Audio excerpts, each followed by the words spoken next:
Her fingers traced the crack running down her phone screen, a spiderweb of damage that seemed to mirror everything else in her life. The bus to Atlanta had been cramped, filled with strangers whose stories she'd never know, but somehow their silent presence felt less suffocating than the house she'd left behind in rural Georgia. 25 years old, and she was starting over with nothing but a backpack stuffed with wrinkled clothes, her grandmother's silver bracelet, and $17 in crumpled bills.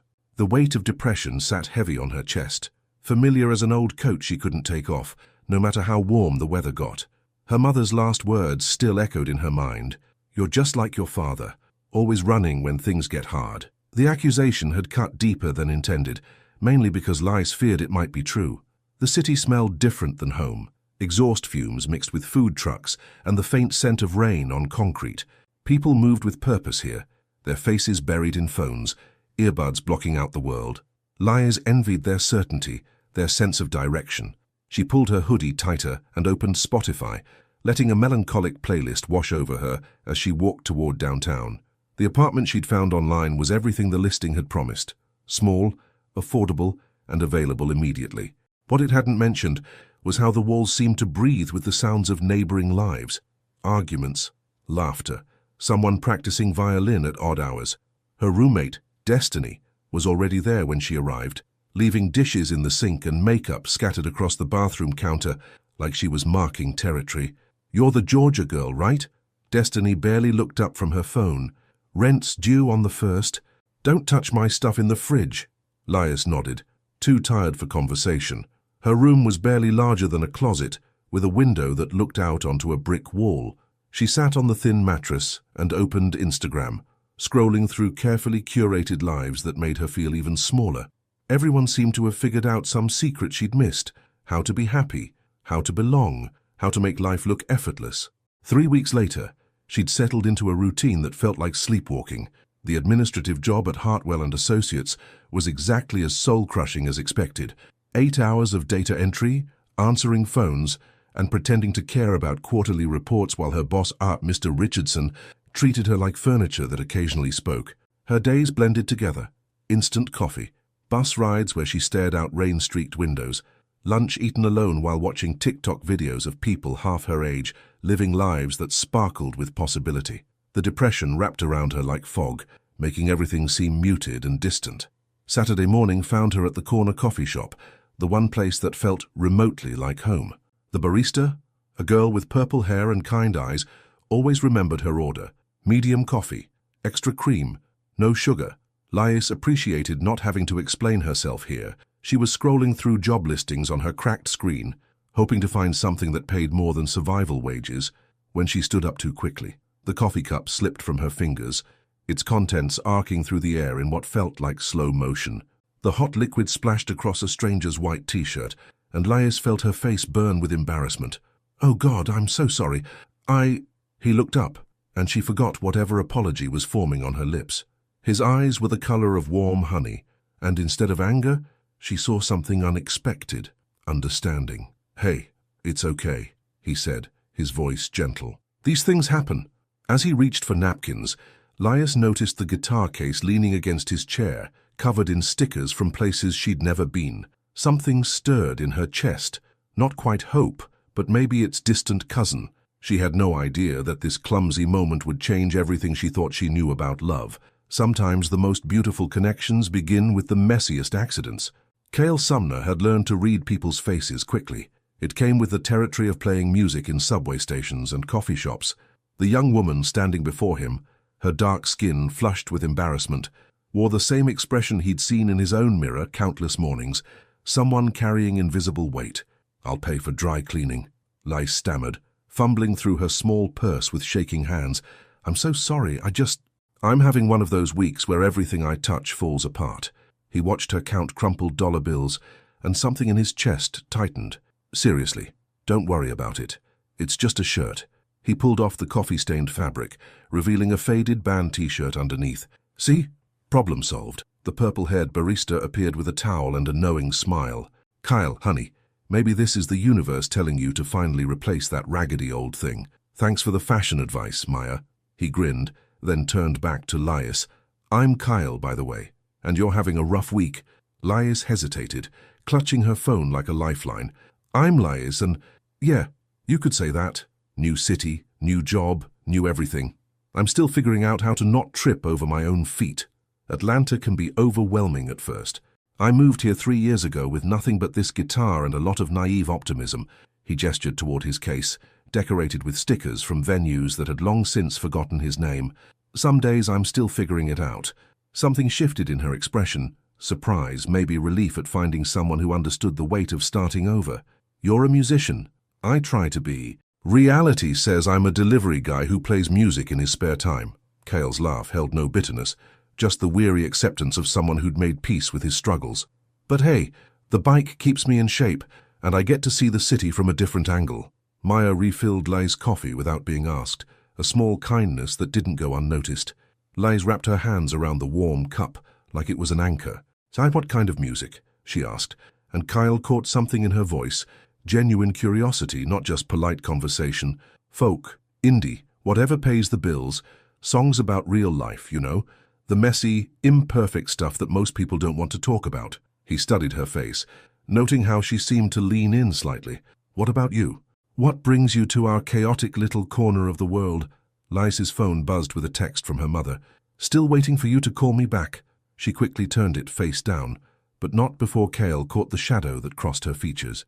"Just needed a change," she said quietly. "Sometimes staying in the same place feels like drowning in slow motion." The words hung between them, heavy with unspoken truth. Cale recognized that particular brand of pain, the kind that came from families who loved you, but didn't know how to show it without causing damage. "I get that," he said softly. "Sometimes the bravest thing you can do is leave everything familiar behind." They fell into comfortable silence, watching Saturday morning Atlanta wake up outside the coffee shop windows. Delivery trucks rumbled past, joggers in bright athletic wear navigated cracked sidewalks, and somewhere in the distance, church bells reminded everyone that it was the weekend. "Can I ask you something?" Lais said suddenly. "Do you ever wonder if you made the right choice? Leaving everything behind, I mean." Kyle considered this, absently strumming silent chords on his thigh, every single day. "But then I remember that the alternative was staying somewhere I couldn't breathe. At least here, when I mess up, it's my mess to clean up." Lais smiled, the first genuine smile he'd seen from her. It transformed her entire face, chasing away some of the sadness that seemed to follow her like a shadow. "I should probably get going," she said, glancing at her cracked phone screen.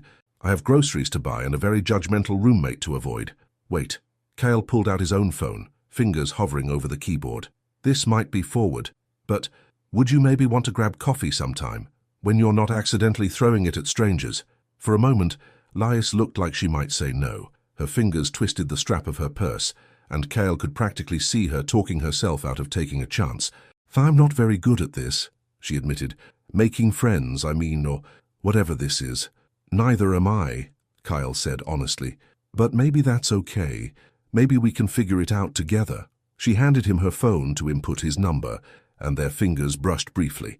A moment so small it might have been nothing or everything.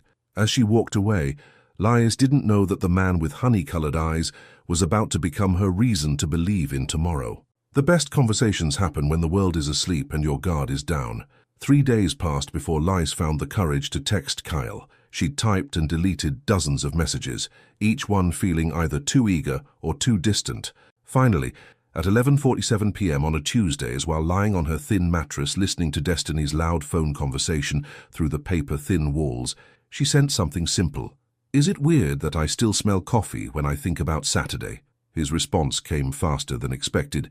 "Only if it's weird that I've been carrying a clean shirt everywhere, just in case I meet another coffee assassin." Lais found herself smiling at her cracked phone screen, the first time she'd smiled all week. Her job at Hartwell & Associates had been particularly soul-crushing.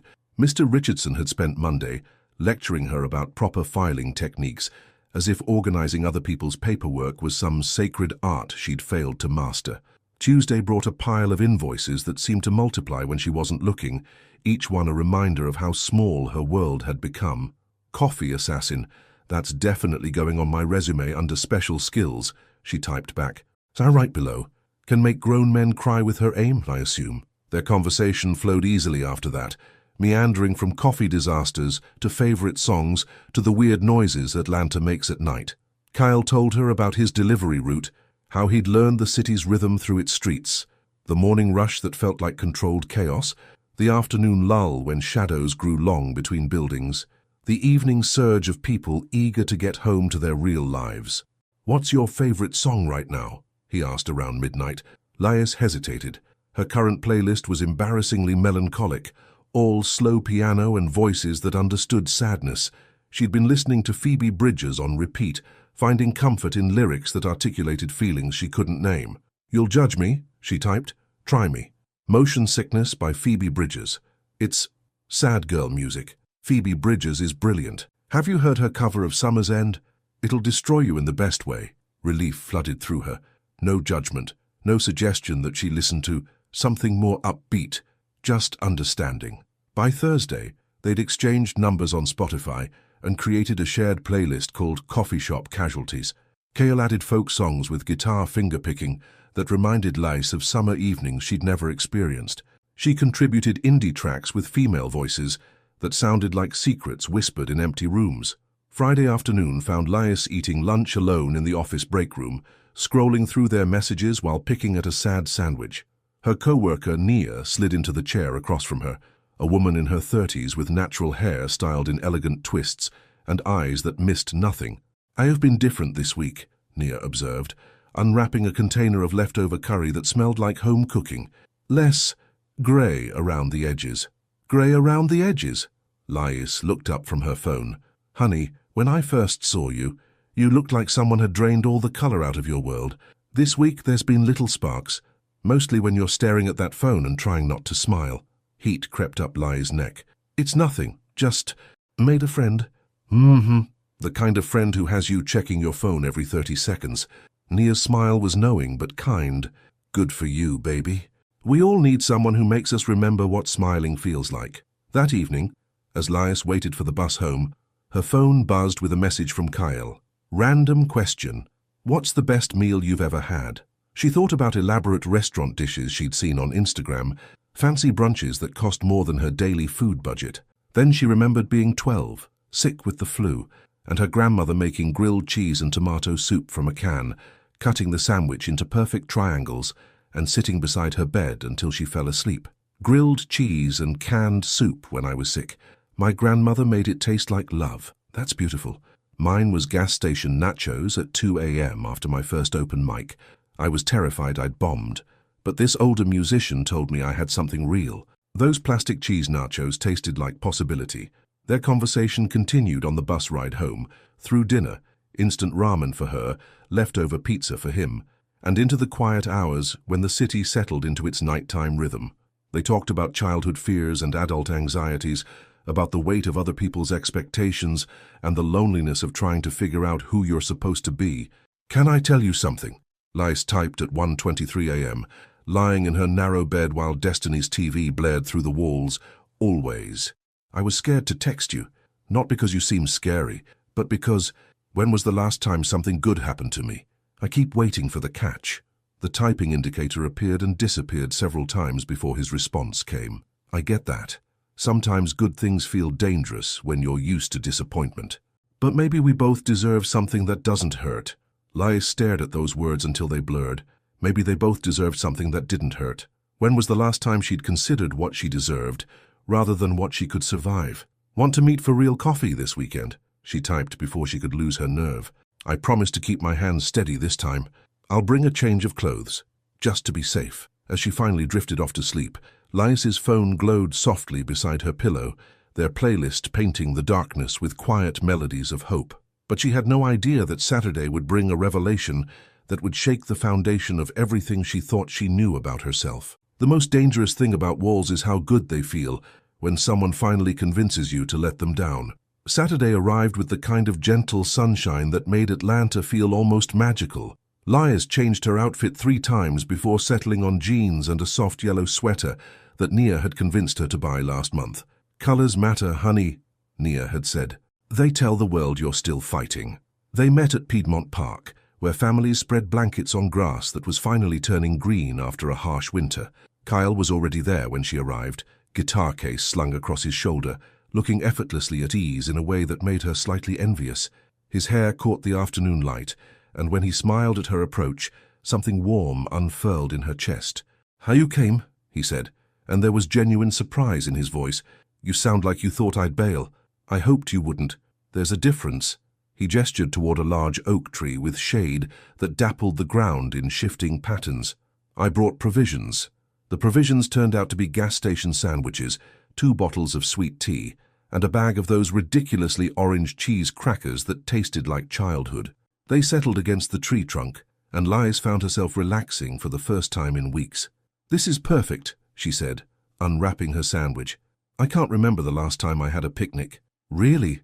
When I was growing up, my mom used to pack these elaborate lunches for me and my brother, sandwiches cut into shapes, homemade cookies, the whole thing." Kyle's expression grew distant. "She died when I was 20. Cancer. That's actually why I moved here. Couldn't stay in the house anymore." The admission hung between them like a delicate thing that might shatter if touched wrong.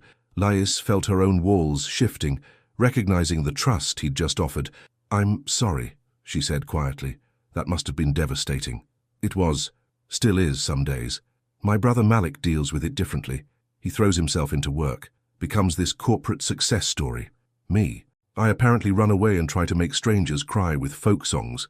Despite the sadness in his words, Lais found herself smiling. "Is that your artistic mission statement?" "Work in progress." Kyle pulled his guitar from its case, fingers automatically finding familiar chords. "What about you? What's your story with family?" The question she'd been dreading. Lais picked at the label on her sweet tea bottle, buying time. Around them, children played on swings while their parents scrolled through phones, and somewhere a dog barked at nothing in particular. "My mom and we don't understand each other. She thinks feelings are something you get over, like a cold. When I was diagnosed with depression, she asked what I had to be depressed about. As if sadness was a luxury I couldn't afford." The words came easier than expected, maybe because Kyle's hands continued their gentle movement across guitar strings, creating a soundtrack that made honesty feel safer. "She wanted me to be grateful for what I had instead of sad about what I didn't. But sometimes your brain just betrays you, you know. It tells you you're worthless even when logic says otherwise." "God, yes." Kyle's fingers stilled on the strings.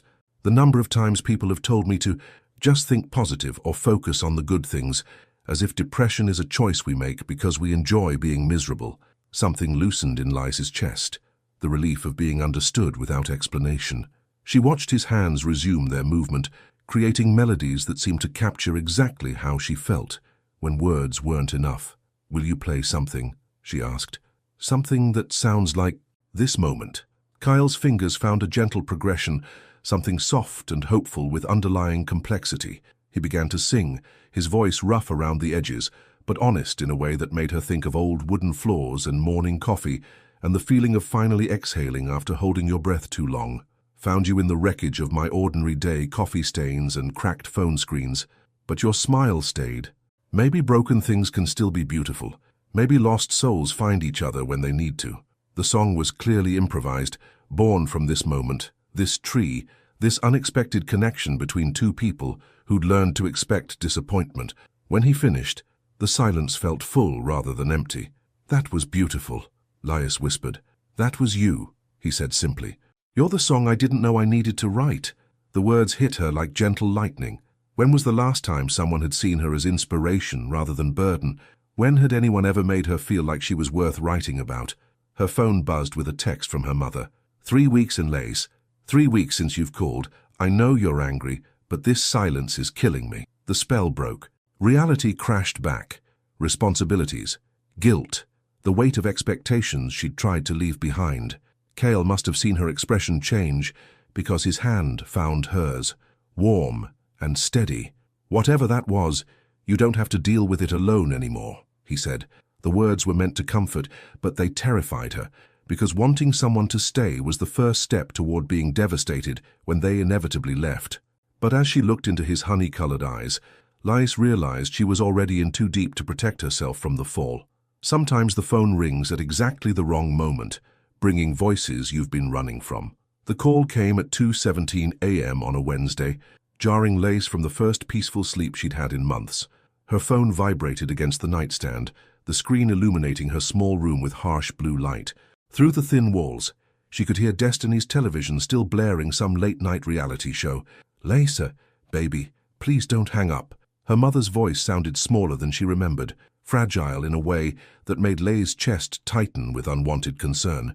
She'd been avoiding these calls for 3 weeks, watching her mother's name flash across her cracked screen before declining and returning to whatever distraction she could find. "Mom, it's 2 in the morning. I know, I couldn't sleep. The house feels so empty since you left, and I keep thinking about our last conversation." Her mother's voice broke slightly. "Honey, I said things I didn't mean. I was scared." Lise sat up in bed, pulling her knees to her chest. Outside her window, Atlanta hummed with the quiet energy of a city that never fully slept. Distant sirens, the occasional car, someone's music playing too loud in the apartment complex parking lot. "Scared of what?" The words came out harder than intended. "Of losing you completely, of not knowing how to help you when you were hurting so much. Your depression. I didn't understand it then, and I'm still trying to understand it now." The admission surprised Lace. Her mother had always been the type to barrel forward with solutions rather than acknowledge problems. Hearing her admit uncertainty felt like watching a small crack appear in a wall she'd thought was solid stone. "I needed you to listen, not fix me," Lai said quietly. "Every time I tried to explain how I felt, you'd tell me to count my blessings or think positive thoughts, as if gratitude could cure a chemical imbalance." "I know. God, Lais, I know I messed up. I thought if I could just get you to see all the good things in your life, the sadness would go away. I didn't understand that it doesn't work like that." Tears she'd been holding back for weeks finally spilled over. Her mother's voice carried the weight of someone who'd been doing her own painful learning, and despite everything, Lace found herself missing the woman who used to braid her hair and make pancakes shaped like hearts on Sunday mornings. "I'm seeing someone," her mother continued, "a therapist, trying to understand depression better, understand you better. She says I need to stop trying to fix everything and just be present." The conversation continued for nearly an hour, circling around old wounds with careful words. They didn't solve anything. 3 weeks of silence and years of misunderstanding couldn't be healed in one late-night phone call, but something shifted. A door that had been slammed shut cracked open just enough to let in a sliver of light. When Lise finally hung up, she found herself texting Cale despite the late hour. "Are you awake? Just had the strangest conversation with my mum." His response came within minutes.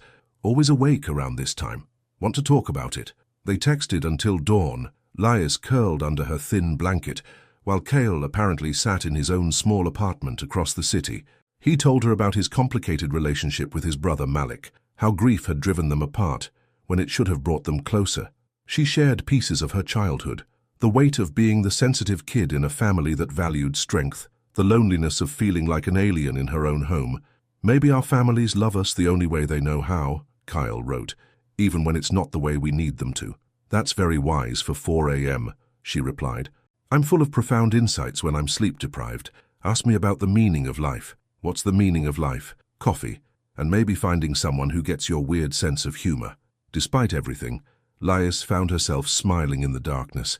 This was what she'd been missing, someone who could make her laugh even when her world felt upside down, who didn't try to fix her sadness but simply sat with her in it. Thursday at work passed in a haze of exhaustion and distraction. Mr. Richardson made pointed comments about her lack of focus, but even his disapproval couldn't penetrate the strange mix of emotions swirling through her. During lunch, Naya took one look at her face and dragged her to the small break room. "Spill," Nia commanded, settling across from her with a container of leftover jambalaya that made the whole room smell like home cooking. Lace found herself telling Nia everything. The late-night call, her mother's surprising vulnerability, the hours of texting with Kyle that had left her feeling raw and hopeful in equal measure. "Sounds like growth all around," Nia said thoughtfully. "Your mama's trying, you're trying, and this boy of yours is helping you remember that it's okay to let people in." "He's not my boy," Lies protested weakly. "Honey, when someone will stay up all night just to listen to you work through your feelings, that's your person. The question is, what are you going to do about it?" That evening, Kyle surprised her with an invitation. "Want to come to my place for dinner?" Fair warning, by dinner I mean pasta with whatever I can find in my kitchen, and by place I mean a studio apartment that's roughly the size of a shoebox. "Sounds perfect," she replied before she could overthink it. As she stood at the bus stop, watching Atlanta's evening rush hour unfold around her, Lays realized something had fundamentally shifted. For the first time in months, She was choosing hope over fear. But she had no idea that walking into Cale's small apartment would force her to confront the biggest question of all. What did she actually want from this fragile, beautiful thing growing between them? The most intimate moments happen in the smallest spaces, between the simplest words. Kyle's apartment was exactly as advertised, a shoebox with dreams. The entire space could have fit inside Laius's childhood bedroom, but somehow it felt more like home than anywhere she'd lived in years. String lights hung along one wall, casting warm shadows over a futon that doubled as both couch and bed, a small table that served as desk, dining room, and guitar repair station, and a kitchen that was basically a hot plate and a mini fridge with personality. "Welcome to my palace," Kyle said, setting down his delivery bag and kicking off worn sneakers. Fair warning, the neighbor upstairs practices tap dancing at random hours, and the guy next door has very loud phone conversations with someone named Brenda about their relationship drama. "It's perfect," Laius said, and meant it. The space was lived in but clean, cluttered with the kind of things that mattered. Books with cracked spines, a coffee mug that said, "World's okayest musician," photographs taped to the wall of people who looked like they'd been caught mid-laugh. "That's my family," Cale noticed her looking at the photos. "Back when we all still talked regularly." There was one picture that drew her attention, a younger Cale with his arm around a man who shared his eyes but wore them differently, more guarded. Both of them were grinning at something outside the frame, and the love between them was visible even in the faded colors. "That's Malik," Cale said quietly. "This was taken right before I left for Atlanta. We haven't talked much since Mom died. He thinks I'm wasting my life chasing impossible dreams." "Are you?" The question slipped out before Lais could stop it. Kyle paused, a box of spaghetti halfway out of a cabinet that looked like it might fall off its hinges. "Some days, I think so. Other days, I think the only thing worse than chasing an impossible dream is giving up on it completely." He moved around the tiny kitchen with practiced efficiency, somehow managing to cook pasta, heat-jarred marinara sauce, and toast bread in a space barely larger than a closet. Lais perched on his futon, watching him work and feeling something she hadn't experienced in months: contentment. Not happiness exactly, but the absence of the constant low-level anxiety that had become her baseline. "Can I ask you something?" she said, as he handed her a mismatched plate piled with spaghetti. "When did you know you wanted to do music? Like, really know?" Kyle settled beside her, close enough that she could smell his soap, something simple and clean that reminded her of Sunday mornings. "I was 16. My mum was going through chemo, and she couldn't sleep because of the pain. So I'd sit by her bed and play guitar until she drifted off. One night, she told me that my music was the only thing that could quiet her mind." He twirled spaghetti around his fork, with the concentration of someone buying time before continuing. "She died 2 years later, but that feeling, knowing I could create something that brought peace to someone I loved, I've been chasing it ever since." "That's beautiful," Laius whispered. "It's also terrifying, because what if I never find it again? What if that was my one moment of actually mattering, and I'm just too stubborn to accept it?" The vulnerability in his voice made her chest tight. Here was someone who understood the weight of carrying other people's expectations alongside your own dreams, who knew what it felt like to wonder if you were enough. "You matter to me," she said, surprising herself with the certainty in her voice. "This," she gestured between them, at the tiny apartment, at the simple meal they were sharing, "this matters." Something shifted in his expression, a wall coming down that she hadn't even realized was there. "You scare me," he admitted. "I scare you. You make me want things I've convinced myself I can't have. Stability, someone to come home to, the kind of love that doesn't run away when things get hard." He set down his fork, turning to face her fully. "I've been alone for so long that I forgot what it felt like to want to share my life with someone." Lais felt her breath catch. They were venturing into territory she'd been avoiding, the space between friendship and something deeper, where words carried weight and silence meant everything. "I'm not good at this," she said quietly. "Relationships. I mean, I have a tendency to disappear when things get real, to convince myself that people are better off without my baggage. What if I want your baggage?" Cale's hand found hers, fingers interlacing with surprising ease. "What if I want all of it? The 2 a.m. phone calls with your mum, the bad days when you can't get out of bed, the way you overthink text messages before sending them." "How do you know about the text messages?" "Because you do this thing where you start typing and then stop. I can see the dots appear and disappear on my phone. It's adorable." Heat crept up her neck. "That's embarrassing." That's human. We all want to say the right thing, especially to people who matter. The word matter hung between them, heavy with implication. Outside, Atlanta's evening symphony played, car horns, distant music, the rumble of the MARTA train, carrying people to their real lives. But inside this small apartment, with string lights casting everything in warm gold, Lies felt like maybe she was already living her real life. "I should probably head home," she said, though she made no move to leave. "Destiny gets weird when I'm out too late, like I'm abandoning our non-existent friendship." "Or," Kyle said carefully, "you could stay. I mean, just to hang out. We could watch something terrible on my laptop and you could judge my limited tea selection." The offer was casual, but his eyes held a question that went deeper. "Stay. Trust this. Let someone take care of you for once." As Lias looked around his tiny apartment, at the photos of people who loved him, at the guitar that held his dreams, at the man who was offering her something she'd never dared to want, she realized that sometimes the biggest risks come disguised as the simplest choices. The morning after you let someone in is when you discover if they're planning to stay. Lias woke to sunlight streaming through unfamiliar windows and the distant sound of someone practicing scales on a piano. For a moment, disorientation clouded her thoughts. This wasn't her cramped room with its view of a brick wall, and the mattress beneath her was softer than the thin foam she'd grown accustomed to. Then she remembered Cale's apartment. They'd fallen asleep, watching an old romantic comedy on his laptop, her head finding its way to his shoulder somewhere around the second act. She was still wearing yesterday's clothes, covered by a soft blanket that smelled like fabric softener, and something uniquely him. Kyle sat at his small table, guitar in his lap, fingers moving quietly across the strings. He was trying to play softly, she realized, trying not to wake her. The consideration of it made her chest warm. "Good morning," she said, voice rough with sleep. He looked up, and his smile was like sunrise, slow, gentle, transformative. "Hey, I was starting to think you might sleep all day. How do you feel?" How did she feel? Different. Lighter, maybe. Like some weight she'd been carrying had been set down without her noticing. "Good. Really good, actually." "Coffee?" He gestured toward a French press that looked older than both of them combined. "Fair warning, it's strong enough to wake the dead." "Perfect." As he poured coffee into 2 mismatched mugs, Lies checked her phone. 3 missed calls from Destiny, and a text that read, "Where are you? Your bed wasn't slept in and I was about to call the police or something." "Roommate drama?" Kyle asked, noticing her expression. "She's just dramatic. I should probably head home soon and assure her I wasn't kidnapped." Lice accepted the coffee gratefully, inhaling the rich aroma. "This is incredible. Where did you learn to make coffee like this?" "YouTube University." Also, desperation.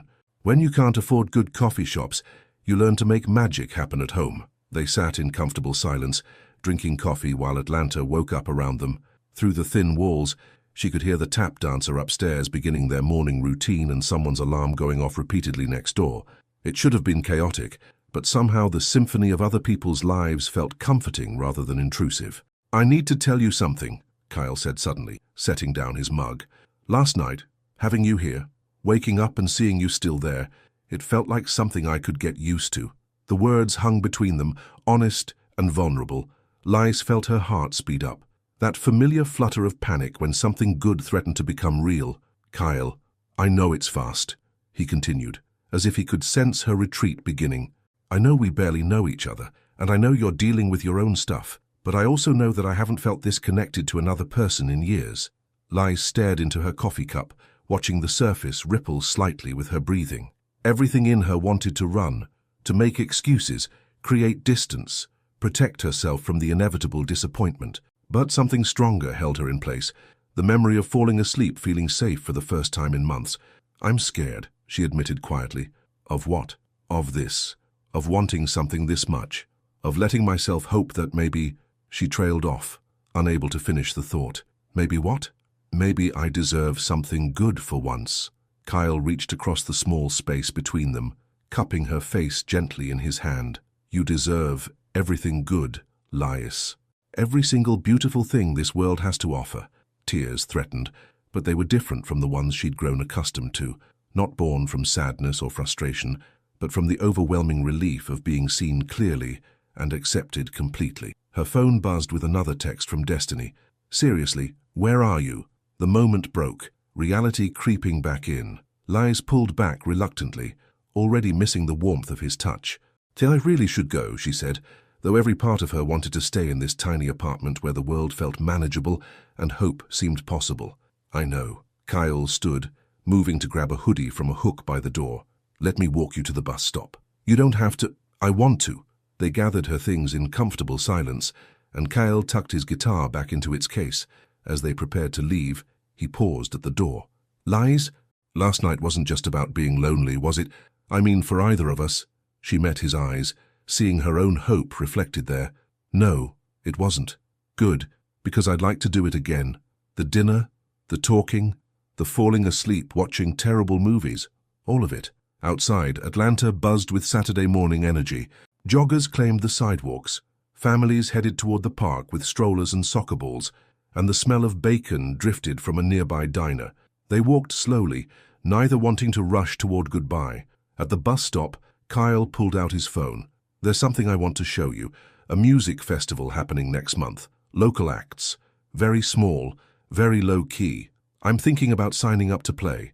"That's amazing. You should definitely do it. Would you? Would you want to come? If I get accepted?" The question was casual, but Lias could hear the weight behind it. He was asking for more than just her presence at a show. He was asking her to be part of his dreams, to invest in a future that included both of them. "Yes," she said, surprising herself with how quickly the answer came. "I'd love to." When the bus arrived, Kyle kissed her forehead gently, a gesture so tender it made her knees weak. As she found a seat by the window, she watched him wave goodbye, hands shoved deep in his pockets, hair catching the morning light. For the first time in her adult life, Lias found herself looking forward to Monday. Not because work had suddenly become bearable, but because it meant another week of text messages and shared playlists and the possibility of more nights like last night. But as the bus carried her back toward her real life, she had no idea that everything was about to change, and that sometimes the biggest challenges come disguised as phone calls you're not ready to answer. Sometimes life waits until you're finally happy to remind you how fragile happiness really is. The call came on a Tuesday that had started like any other. Liz was sorting through invoices at her desk, half listening to Mr. Richardson complain about quarterly projections, when her phone lit up with a number she didn't recognize. She almost let it go to voicemail. Unknown numbers usually meant bill collectors or robocalls, but something made her answer. "Lais Ellis." "Yes. This is Dr. Patricia Moreau from Grady Memorial Hospital. I'm calling about your mother, Carmen Ellis. She's been admitted, and you're listed as her emergency contact." The world tilted sideways. The invoices scattered from Lace's hands as she gripped her phone tighter, Mr. Richardson's voice fading into background noise. "What happened? Is she okay?" "She had what appears to be a minor heart attack. She's stable now, but she's been asking for you. Can you come in?" Lias was already grabbing her purse, mumbling something to Mr. Richardson about a family emergency. The bus ride to the hospital felt eternal, every red light and slow passenger adding weight to the panic building in her chest. She kept thinking about their last conversation, the late-night call where her mother had sounded smaller, more vulnerable than ever before. The hospital smelled like disinfectant and anxiety. Lias found her mother in a small room on the cardiac floor, looking tiny against the white sheets, monitors beeping softly around her. Carmen Ellis had always seemed larger than life to her daughter, the woman who worked 2 jobs to keep them afloat, who never showed weakness, who approached problems like enemies to be defeated. Seeing her like this, fragile and pale, shattered something in Lias's chest. "Baby," her mother whispered, reaching out with a hand that trembled slightly. "You came." "Of course I came." Lias took her mother's hand, surprised by how cold it felt. "What happened?" "The doctor said it was your heart. Stress, they think? Work, money, worry about you?" Carmen's voice was hoarse, worn thin. "The doctor says I need to make changes. Slow down, take better care of myself." They sat in silence for a while, the weight of unspoken years settling between them. Finally, Carmen spoke again. "I've been thinking about what you said, about needing me to listen instead of trying to fix everything, about your depression. Mum, you don't have to." "Yes, I do. I've spent so much time being angry at your sadness that I forgot to ask why you were hurting. I thought if I could just make you grateful enough, strong enough, you'd stop being depressed. But that's not how it works, is it?" Tears Liz had been holding back finally spilled over. "No, it's not. I'm sorry, baby. I'm so sorry for making you feel like your feelings were wrong. They talked for hours, about depression, about family expectations, about the weight of trying to be strong all the time. It wasn't a magic cure, but it was a beginning. When visiting hours ended, Lais promised to come back the next day. On the bus home, she texted Cale, "At the hospital. Mom had a heart attack. She's okay, but I don't know how to process this." His response came immediately. "On my way, what hospital? You don't have to come. I'm headed home now. I want to be there. Where should I meet you?" Something in her chest loosened at his words. When was the last time someone had dropped everything just to be present for her pain? They met at a 24-hour diner near her apartment, one of those places that existed in the liminal space between late night and early morning. Cale was already there when she arrived, 2 cups of coffee cooling on a worn Formica table. He stood when he saw her, and without a word, pulled her into a hug that felt like coming home. "How is she?" he asked once they'd settled into the cracked vinyl booth. Lais told him everything. The phone call, the hospital, the conversation with her mother that had cracked open years of misunderstanding. Cale listened without trying to fix or minimize, just held space for her complex emotions. "I feel guilty," she admitted, stirring sugar into coffee she didn't really want. For being relieved that she finally understands, for being angry that it took a heart attack for her to listen, for wanting to forgive her and also wanting to stay mad. "All of that makes sense," Cale said quietly. "Grief isn't just about death. Sometimes it's about mourning the relationship you wish you'd had while figuring out how to build the one you actually want." His phone buzzed, and Lais saw his expression change as he read the message. A shadow crossed his face, the same look he got when talking about his brother, Malik. "Everything okay?" Kyle set his phone down carefully, like it might explode. "That was Theo. You remember, my friend who's been helping me organize the festival audition? The one I told you about?" "Yeah, I got accepted. I'm playing next Saturday night." He should have sounded excited, but his voice was flat, almost resigned. "That's amazing. Kyle, this is what you've been working toward. The same weekend you need to be with your mum. The same weekend your family is falling apart and you need support." He ran his hands through his hair. "The timing is terrible." Lais felt something cold settle in her stomach. "Guys, what are you saying?" "I'm saying maybe I should cancel. Your mom is more important than some small-time festival where probably 12 people will show up." "Don't!" The word came out sharper than intended. "Don't you dare cancel your dreams for me. But I need you to trust that I can handle this. I need you to believe that I'm strong enough to support your dreams, even when my life is complicated." Lais reached across the table, covering his hand with hers. "This is your chance, Kyle. You can't pass it up." They argued quietly for another hour, both trying to do the right thing, both terrified of making the wrong choice. Finally, Kyle agreed to keep the gig, but the joy had been leached out of it. What should have been a celebration felt like another complication in lives that were already too complicated. Walking to the bus stop, Lais felt the familiar weight of depression settling back over her shoulders like an old coat. For a few weeks, she'd almost forgotten how heavy it could be. Now with her mother in the hospital, and Cale preparing for the biggest opportunity of his career, she felt the old urge to disappear, to make herself smaller, so she wouldn't be a burden on anyone else's happiness. As she watched Cale's worried face in the fluorescent diner light, Lais realized that loving someone meant learning to carry both joy and sorrow at the same time, and she wasn't sure she was strong enough for either.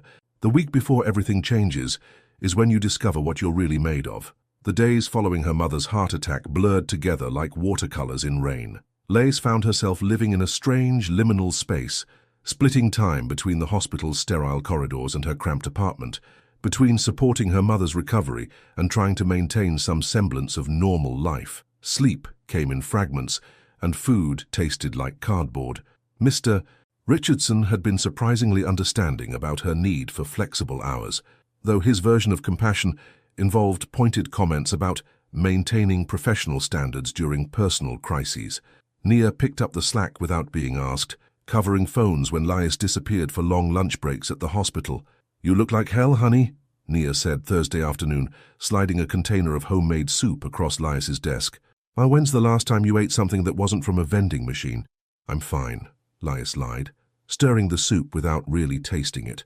Her mother was doing better, stable, talking about discharge plans, even making jokes with the nurses. But the scare had shaken something loose in Lais that she couldn't quite name. "And how's your musician boy handling all this?" That was the question Lias had been avoiding.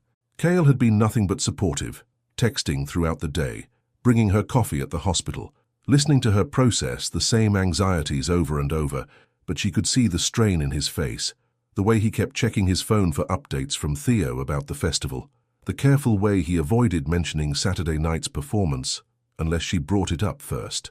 "He's being amazing," she said, which was true, but not the whole truth. The whole truth was that she felt like she was drowning him in her crisis, pulling him under just when he needed to soar.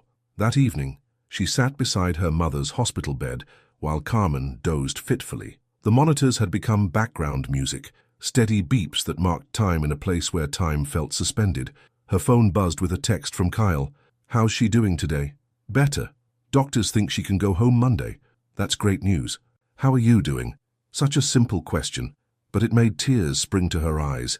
How was she doing? She was terrified of losing her mother, just when they'd started to understand each other. She was exhausted from shuttling between worlds. She was scared that her depression was seeping back in, coloring everything grey despite the genuine progress with her mom, and she was terrified that she was becoming exactly the kind of burden she'd always feared being. "I'm okay. Are you ready for Saturday?" "As ready as I can be. Theo thinks there might be some industry people there. Small time, but still." Even through text, she could feel his excitement, carefully contained out of respect for her situation. This was his moment, the opportunity he'd been working toward since moving to Atlanta, and she was making it about her problems. "I'm so proud of you," she typed. "You're going to be incredible. I wish you could be there." The words hit her like a physical blow. Of course he wished she could be there. This was his dream, and she was supposed to be the person cheering him on from the front row. Instead, she'd become the complicated girlfriend whose family drama took precedence over everything else. Friday brought discharge papers and the complicated logistics of getting her mother settled back home. The 3-hour drive to rural Georgia felt eternal. Carmen dozing in the passenger seat, while Lias navigated back roads she'd hoped never to see again. Her childhood home looked smaller than she remembered, more weathered, like it had aged years in the month since she'd left. "You don't have to stay," her mother said as Lias helped her settle on the living room couch. "I know you have that young man's concert tomorrow night. It's not a concert, it's a festival, and I'm staying until you're stable." "Lies." Carmen's voice carried the authority of someone who'd spent years managing crisis and responsibility. "I'm going to be fine. Mrs. Patterson next door is checking on me every few hours, and the visiting nurse comes Monday. You've done enough." "I haven't done anything. I wasn't even here when I had a heart attack that was 30 years in the making." Carmen's laugh was dry but not unkind. "Baby, this wasn't your fault, and staying here feeling guilty isn't going to fix my heart or make up for lost time." They sat in the familiar living room where Lias had spent countless childhood hours, feeling like a stranger in her own home. The silence stretched between them, but it was different now, less loaded with resentment, more pregnant with possibility.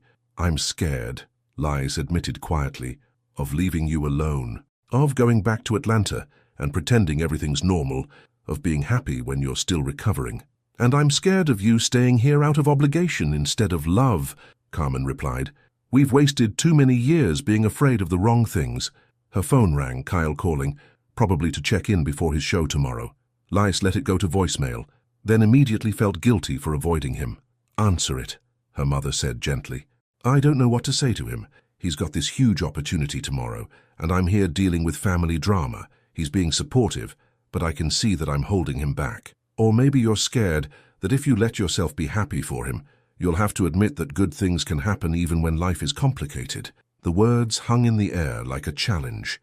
Was that what she was doing? Using her mother's crisis as an excuse to retreat back into the familiar territory of martyrdom and self-denial. Her phone buzzed with a voicemail notification. Against her better judgment, she played it on speaker. "Hey, it's me. I know you're dealing with a lot right now, but I wanted you to hear this before tomorrow night. Whatever happens at the festival, win or lose, you've already changed everything for me. You made me remember why I wanted to make music in the first place, to connect with people, to make them feel less alone. That's what you do just by existing, Lies. You make people feel less alone." A pause, the sound of him breathing. "I love you. I needed to say that, even if the timing is terrible. I love you and I believe in us, and I hope you believe in us too." The message ended, leaving silence that felt heavy with possibility and terror in equal measure. Carmen was watching her daughter's face with the careful attention of someone who'd learned to read emotional weather patterns. "That boy loves you." "I know. Do you love him?" The question she'd been avoiding for weeks, maybe longer. Did she love Cale? Yes. Desperately, terrifyingly, completely. Did she trust herself to love him without destroying what they'd built? That was the question that kept her awake at night. "I love him so much it scares me," she whispered. And as the words left her lips, Lais realized that tomorrow would demand the biggest decision of her life, whether to run toward love or away from it. Sometimes the bravest thing you can do is show up, even when you're terrified of what showing up might cost you. Saturday evening found Lais sitting in her rental car outside the Riverside Community Center, watching people stream through the doors, carrying folding chairs and homemade signs supporting local bands. The drive from Georgia had taken 4 hours. 4 hours of arguing with herself, of pulling over twice to turn around, of her mother's voice echoing in her head, "Stop being afraid of the wrong things." Through the windows, she could see the warm glow of string lights and hear the distant sound of a guitar being tuned. Cale was in there somewhere, probably pacing behind the small stage, running through lyrics in his head, wondering if she'd kept her word about believing in them. Her phone buzzed with a text from Nia. "Girl, you better be at that boy's show, or I'm driving to Georgia myself to drag you back." Another from her mother. "Go be happy, baby. You've got my permission." Lais laughed despite her nerves, wiping away tears she hadn't realized were falling. When had she become the kind of person who needed permission to choose joy? The community center lobby buzzed with small-town energy, families claiming seats, teenagers clustering around the merch table, older folks greeting each other like old friends. It felt intimate and genuine in a way that made Lais's chest tight with something that might have been hope. She found Theo near the backstage area, a tall guy with kind eyes and nervous energy, checking items off a clipboard. He looked up when she approached, his face breaking into a surprised grin. "You must be Lais. Kyle's been checking his phone every 30 seconds all day." "Is he? Terrified? Excited? Probably about to throw up?" The usual pre-show cocktail. Theo's expression grew more serious. "He didn't think you were coming, said you had family stuff to deal with." "I did. I do. But..." She looked toward the stage where someone was doing a final sound check. "Some things are more important than perfect timing." Theo's smile was understanding. "He goes on in about 20 minutes. Third act. You want me to tell him you're here?" Lais shook her head. "I want to surprise him." She found a seat toward the back, close enough to see everything but far enough away to process her emotions without being seen. The first 2 acts were good, a folk duo with tight harmonies and a solo singer-songwriter whose lyrics made the audience lean forward in recognition. But when Kyle walked onto the small stage, guitar case slung over his shoulder, something in the room shifted. He looked different up there, more himself somehow. The nervous energy that usually surrounded him had transformed into something focused and powerful. He adjusted the microphone, scanned the audience, and for a moment, his eyes found hers across the dimly lit room. The surprise on his face was worth every mile of the drive from Georgia. "Good evening," he said into the microphone, his voice steady despite what she knew must be racing emotions. "I'm Cale Sumner, and I want to start by saying that the most important person in my world just reminded me that sometimes love means showing up, even when it's inconvenient." Heat crept up Lai's neck as people around her murmured appreciatively. A few heads turned in her direction, but she barely noticed. She was too focused on the man on stage who was looking at her like she'd just given him the greatest gift imaginable. "This first song is called Coffee Stains," Kyle continued, fingers finding the opening chords. "It's about how the best accidents are the ones that change your life." What followed was 15 minutes of pure magic. Kyle sang about small-town dreams and big-city loneliness, about the weight of carrying other people's expectations and the lightness of finding someone who understood your particular brand of broken. His voice was rough around the edges, but honest in a way that made the audience forget they were listening to performance rather than confession. But it was the final song that broke Lais completely. She recognized the melody from that afternoon in the park, but the lyrics were new. She came with baggage and a cracked phone screen, carrying sadness like a familiar friend, but her smile could light up the darkest scenes, and her love could teach broken hearts to mend. "I was lost in the noise of an ordinary day until coffee spilled and changed everything. Now I know that love isn't finding someone perfect, it's finding someone perfect for you." The applause was immediate and sustained, but Kyle's eyes never left Lais's face. When he finally stepped off the stage, She was already moving through the crowd, not caring who she bumped into or what conversation she interrupted. They met in the middle of the room, and without hesitation, she threw her arms around his neck. He lifted her off her feet, spinning her around while people cheered and whistled around them. "You came," he whispered against her ear. "I almost didn't. I spent the whole week convinced I was holding you back, that my problems were too big, that I didn't deserve." "Hey," he set her down, cupping her face in his hands. "Look at me. You deserve everything beautiful this world has to offer, but more than that, you make everything beautiful. Did you hear what happened out there? You were incredible. I was real. For the first time in years, I wasn't performing or pretending or trying to be what I thought people wanted. I was just me. And that's because of you. Because you taught me that being enough exactly as I am is possible." Around them, the crowd was thinning as people headed toward the parking lot, but Theo appeared at Kyle's shoulder with news that made both of their hearts stop. "There was a talent scout here tonight," he said, barely containing his excitement, "from a management company in Nashville. She wants to talk to you about representation." The words hung in the air like a promise and a question mark. Nashville, professional representation, everything Kyle had been working toward, now within reach. "That's incredible," Lies said, and meant it, even as fear tried to claw its way up her throat. "Kyle, this is your dream." "It's one dream," he said carefully, his hands still framing her face. "But I've got another dream standing right in front of me. You can't choose me over your career. I'm not choosing you over anything. I'm choosing us. Whatever comes next, we figure it out together. Nashville, Atlanta, the moon. I don't care where we end up as long as we end up there together." The talent scout approached then, a woman in her 40s with shrewd eyes and a genuine smile, and for the next hour, Lice watched Kyle navigate the kind of conversation that could change his life. She stayed close but let him lead, offering silent support while he discussed possibilities and timelines and the delicate balance between artistic integrity and commercial viability. When they finally walked out of the community center together, the Georgia night air was thick with summer humidity and the sound of crickets. Kyle's guitar case bumped against his leg with each step, and Lias's hand was warm in his. "So," she said, as they reached her rental car. "Nashville, huh? Maybe. Probably. It would mean leaving Atlanta, starting over again." "I'm good at starting over," Lias said quietly. "And maybe it's time I stopped running from good things." Kyle stopped walking, turning to face her fully. "Are you saying what I think you're saying? I'm saying I love you.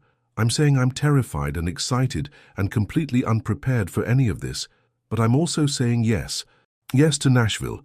Yes to starting over. Yes to figuring out what our life looks like when we build it together."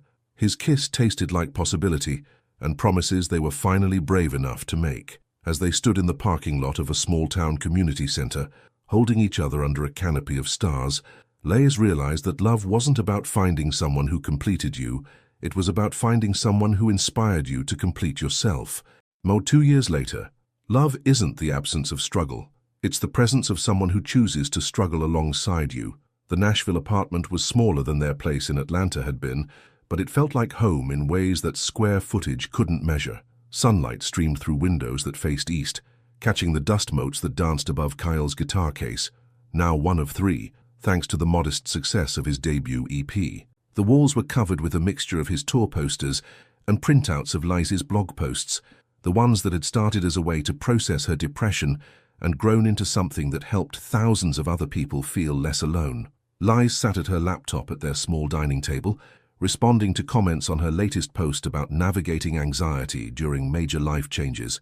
Her phone showed 17 missed calls from her mother, not the panicked kind from 2 years ago, but the excited kind that came when Carmen Ellis had news to share and couldn't wait for their weekly Sunday call.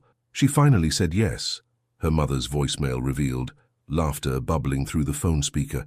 "Mr. Patterson proposed last night, and I said yes. At 72. Can you believe it? I wanted you to be the first to know." Kyle looked up from the kitchen where he was making coffee, still the same elaborate French press ritual, though now he could afford the good beans.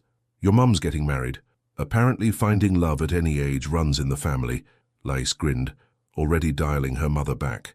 The conversation that followed was everything their relationship had become, warm, honest, occasionally frustrating, but always rooted in genuine affection. Carmen's heart attack had been the crisis that forced them both to choose healing over being right, and the 2 years since had been a slow, steady process of building something new from the foundation of who they really were, rather than who they'd expected each other to be. "We want a small ceremony," Carmen was saying. "Just family and close friends. Will you and Cale be able to make it?" "Of course. We wouldn't miss it." Lais caught Cale's eye across their tiny kitchen, sharing the smile that passed between people who'd learned that family was something you created as much as inherited. After hanging up, she found herself scrolling through her blog's comment section, something that usually felt overwhelming, but today brought unexpected joy. Her post about loving someone with depression had been shared nearly 3,000 times, and the responses were a mix of gratitude, recognition, and people sharing their own stories of finding love despite mental illness. "Thank you for writing this. My partner struggles with anxiety, and I never knew how to help without making things worse. Your words gave me language for support instead of solutions. I'm the one with depression in my relationship, and I've been so scared of being a burden. Reading about how you and your boyfriend navigate this together gives me hope that love is possible even when my brain lies to me. 2 years clean from self-harm, 6 months into therapy, and finally brave enough to let someone love me. Your blog helped me believe I deserve good things." Each comment represented someone choosing vulnerability over isolation, connection over safety.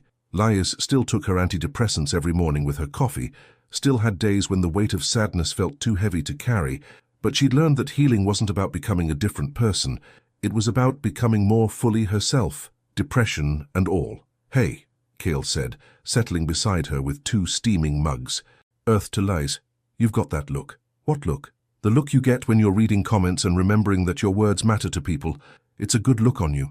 She leaned into his shoulder, breathing in the familiar scent of his soap mixed with coffee and the faint smell of guitar strings.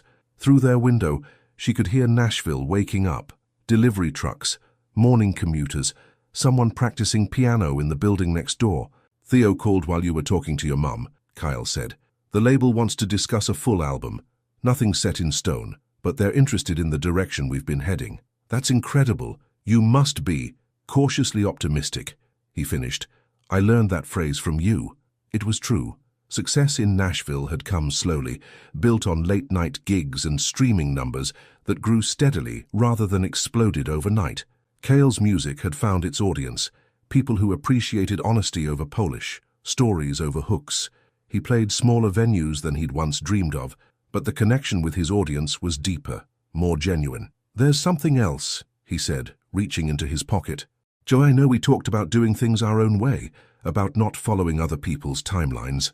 Lais's heart stuttered as he pulled out a small velvet box, worn around the edges like it had been carried for a while. "I don't need a big proposal or a perfect moment," he continued, opening the box to reveal a simple silver band with a small diamond that caught the morning light. "I just need you to know that every day I choose you feels like the easiest decision I've ever made." The ring was perfect, understated but thoughtful, classic but uniquely them. Lais found herself crying, not from sadness for once, but from the overwhelming recognition of being completely known and loved anyway. "Yes," she whispered. Then louder, "Yes, obviously yes." As Kyle slipped the ring onto her finger, Lais thought about the journey that had brought them here, from that coffee shop accident to this moment in their Nashville kitchen, surrounded by the ordinary magic of a life they'd built together. It hadn't been easy. There had been arguments about money and career decisions, days when her depression made her difficult to live with, nights when his anxiety about the music industry kept them both awake. But they'd learned to fight fair, to support each other's dreams even when those dreams felt incompatible with security, to love each other through the difficult seasons as well as the joyful ones. Later that evening, they sat on their small balcony sharing takeout pad thai and planning their future. The conversation meandered from wedding details to career goals to the possibility of adopting a cat, the kind of domestic dreaming that had once terrified Lais and now felt like the greatest luxury imaginable. "Can I tell you something?" she said as the Nashville skyline glittered in the distance. "Always. 2 years ago, when I was getting on that bus to Atlanta, I thought I was running away from everything, but I was actually running toward this, toward you, toward us, toward a life where being sad sometimes doesn't disqualify me from being happy most of the time." Kyle's hand found hers, his thumb tracing the new ring that caught streetlight and starlight in equal measure. "We're going to have a beautiful life," he said quietly. "Not perfect, but beautiful. Real." As they sat together in the warm Nashville evening, surrounded by the sounds of a city full of dreamers, Liz realized that love wasn't about finding someone who completed you. It was about finding someone who inspired you to complete yourself, one imperfect, courageous day at a time. What did you learn from Liz and Kale's story? Have you ever had to choose between running away from love and running toward it? Your participation in the channel is very important. Please leave your opinion in the comments. Thank you so much for watching until the end. If you enjoyed this story, don't forget to subscribe to the channel, leave a like, and comment your thoughts. Your participation is very important to us. See you next time. She helped a nervous CEO with his speech. The next day he proposed a fake marriage in tears. Before we explore all the details of this incredible story, tell us where you're following us from and the time. Subscribe to the channel so you saw. Don't miss a thing, and let's embark on this journey together.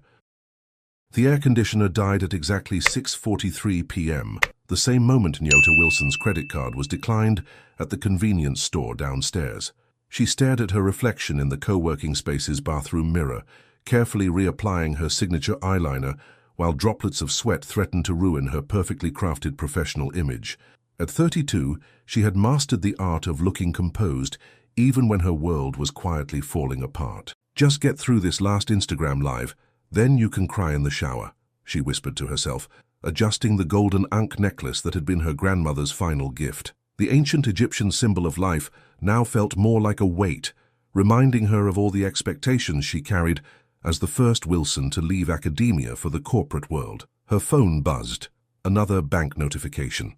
Nyota took a deep breath, her box braids swaying as she shook her head at the screen. The rent was due tomorrow, her mother's medical bills were piling up, and her small communication consulting business was still 3 clients short of breaking even this month. But her 2,500 Instagram followers were waiting. Voz E Poder NW never missed a Thursday live session, even if only 30 people showed up to learn about public speaking techniques.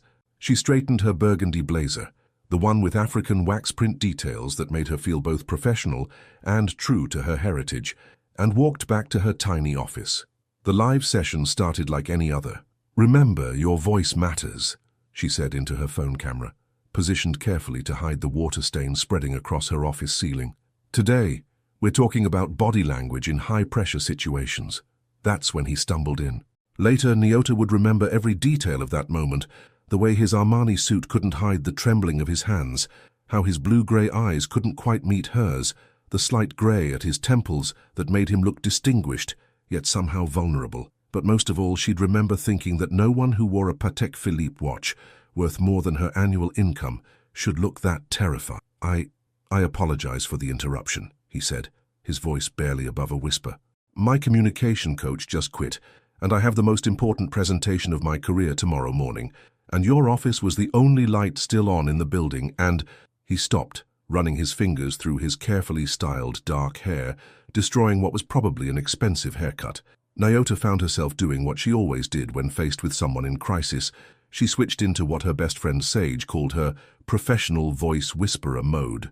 "Everyone, I'm sorry, but we'll have to cut tonight's session short," she said to her phone, maintaining her calm smile.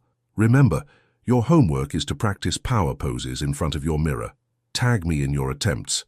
She ended the live session and turned to the man who was now neurotically adjusting his watch.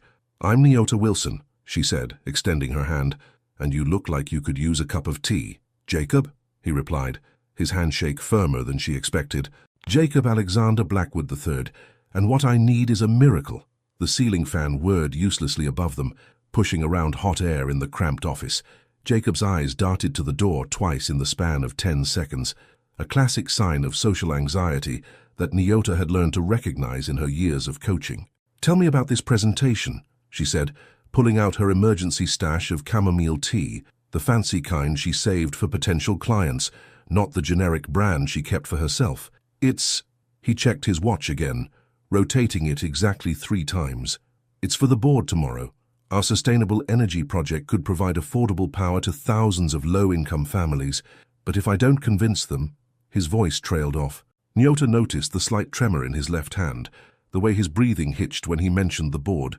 Behind his perfect CEO facade, this man was terrified, and somehow that made him more real than any potential client she'd ever had. "How many hours do we have?" she asked, already pulling out her notebook, the one with the coffee stain on the cover that she kept meaning to replace.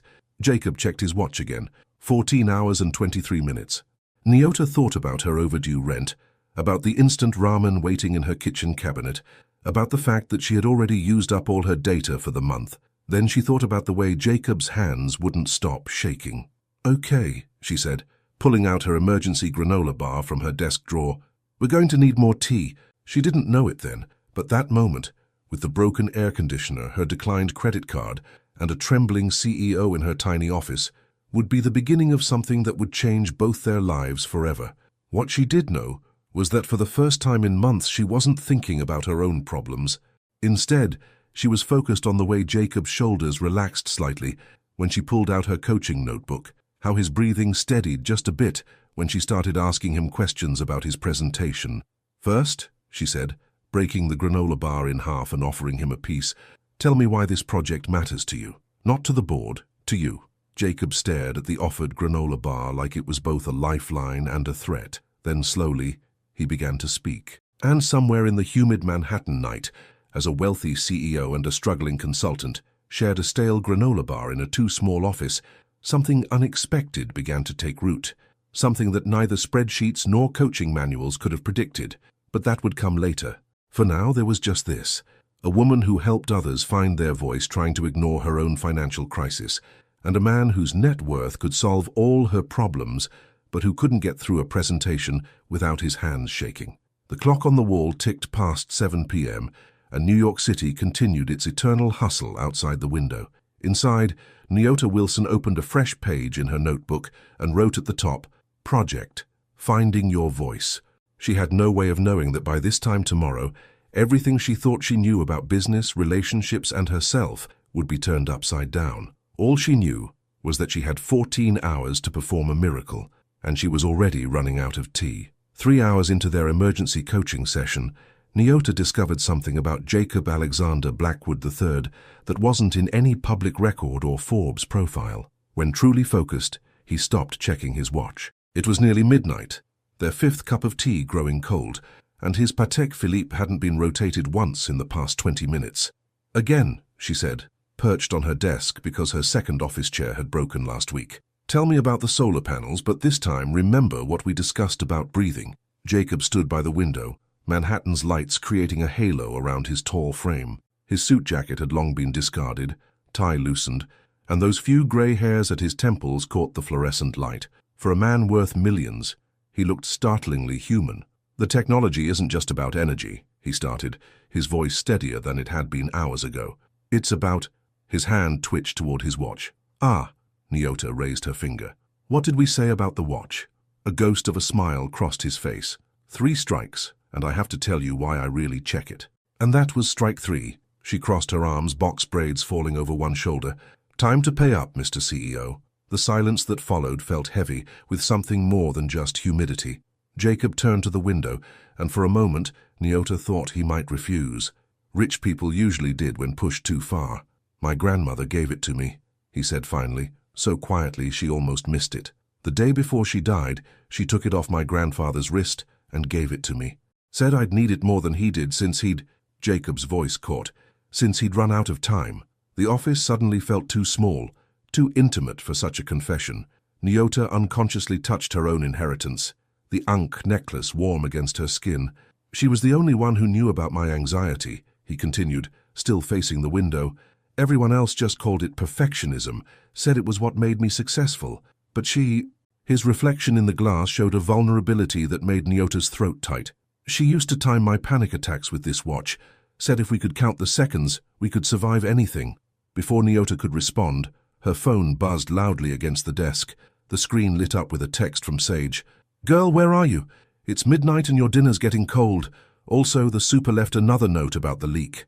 Reality crashed back in. She was sitting in a dark office with a virtual stranger, sharing things that felt too close to the heart, while her best friend waited up and her ceiling continued to crumble. "Sorry," Jacob said, immediately stiffening back into CEO mode. "You should go home. I've kept you too late." "No," Nyota said firmly, silencing her phone. "We've got momentum. Besides," she managed a smile, My roommate's a chef at Le Petit Jardin. Trust me, her leftovers are better cold. Jacob's eyebrows shot up. Le Petit Jardin? The 3-star Michelin restaurant? Sage likes to say she's just a pastry chef, but yes, she stress bakes when she's worried about me, which means Nyota's smile turned rueful. Well, lately we've had a lot of pastries. Something shifted in Jacob's expression. He moved away from the window, rolling up his sleeves with precise movements. My grandmother, he said carefully, always claimed you could trust someone who admitted to struggling. He met Nyota's eyes directly for the first time all night. How much does it cost to fix a ceiling? The question hit like a punch to the gut. Nyota straightened, professional mask sliding back into place. We're here to work on your presentation, Mr. Blackwood. Jacob, he corrected softly. And we are. But I'm also here because every other communication coach quit when they realized I was... He gestured vaguely at himself, at the way his hand had started its trembling again. You're the first person since my grandmother who didn't try to fix me. You just helped me work with what I am. Nyota thought about her Instagram bio. Your voice matters, exactly as it is. How many times had she preached authenticity while hiding her own struggles? $3,427, she said finally. That's what the super quoted for the leak. But I'm not taking your money. Jacob nodded slowly, then reached for his discarded jacket. For a moment, Nyota's heart sank. Another client running from too much honesty. Instead, he pulled out a slightly crumpled paper. My presentation tomorrow. It's about making sustainable energy accessible to everyone, regardless of income. His hands trembled as he smoothed the paper. But the board, they don't trust me to lead a global expansion. They think a 35-year-old single CEO with anxiety issues is too much of a risk. He laid the paper on her desk. It was an email, printed out. Board members' concerns about his lifestyle choices and stability were highlighted in harsh yellow. They want someone more traditional, he continued, each word careful and measured. Someone settled, married, the image of stability. His blue-gray eyes met hers again. I have until the end of the year to become that person, or they'll pull funding from the entire project. The air felt electric, charged with something Nyota couldn't quite name. Outside, a siren wailed past, its red lights briefly painting the office in emergency colors. Mr. Blackwood, she said slowly, what exactly are you suggesting? He checked his watch. 1 rotation, 2, 3. I'm suggesting a business arrangement, one that could solve both our problems. His voice was barely a whisper now. Will you marry me, Miss Wilson? Just for a year? The ceiling fan chose that moment to give up entirely, sputtering to a stop with a sound like a dying breath. In the sudden silence, Nyota could hear her heart pounding, could feel the weight of her grandmother's necklace, could sense the absurdity and desperation of this moment. She should say no, should maintain professional boundaries, should... The board meeting is in 8 hours, she heard herself say instead. Let's get through that first, then we can discuss business arrangements. Jacob's relief was visible, even as he tried to hide it behind a professional nod. He rolled his sleeves back down, rebuttoned his cuffs with methodical precision. Of course, the presentation first. But as they turned back to their work, something had shifted. The night felt heavier with possibility, with danger, with the kind of decisions that change lives. Nyota's phone buzzed again with another text from Sage. If you're not dead in a ditch, I'm eating your portion of the failed chocolate soufflés.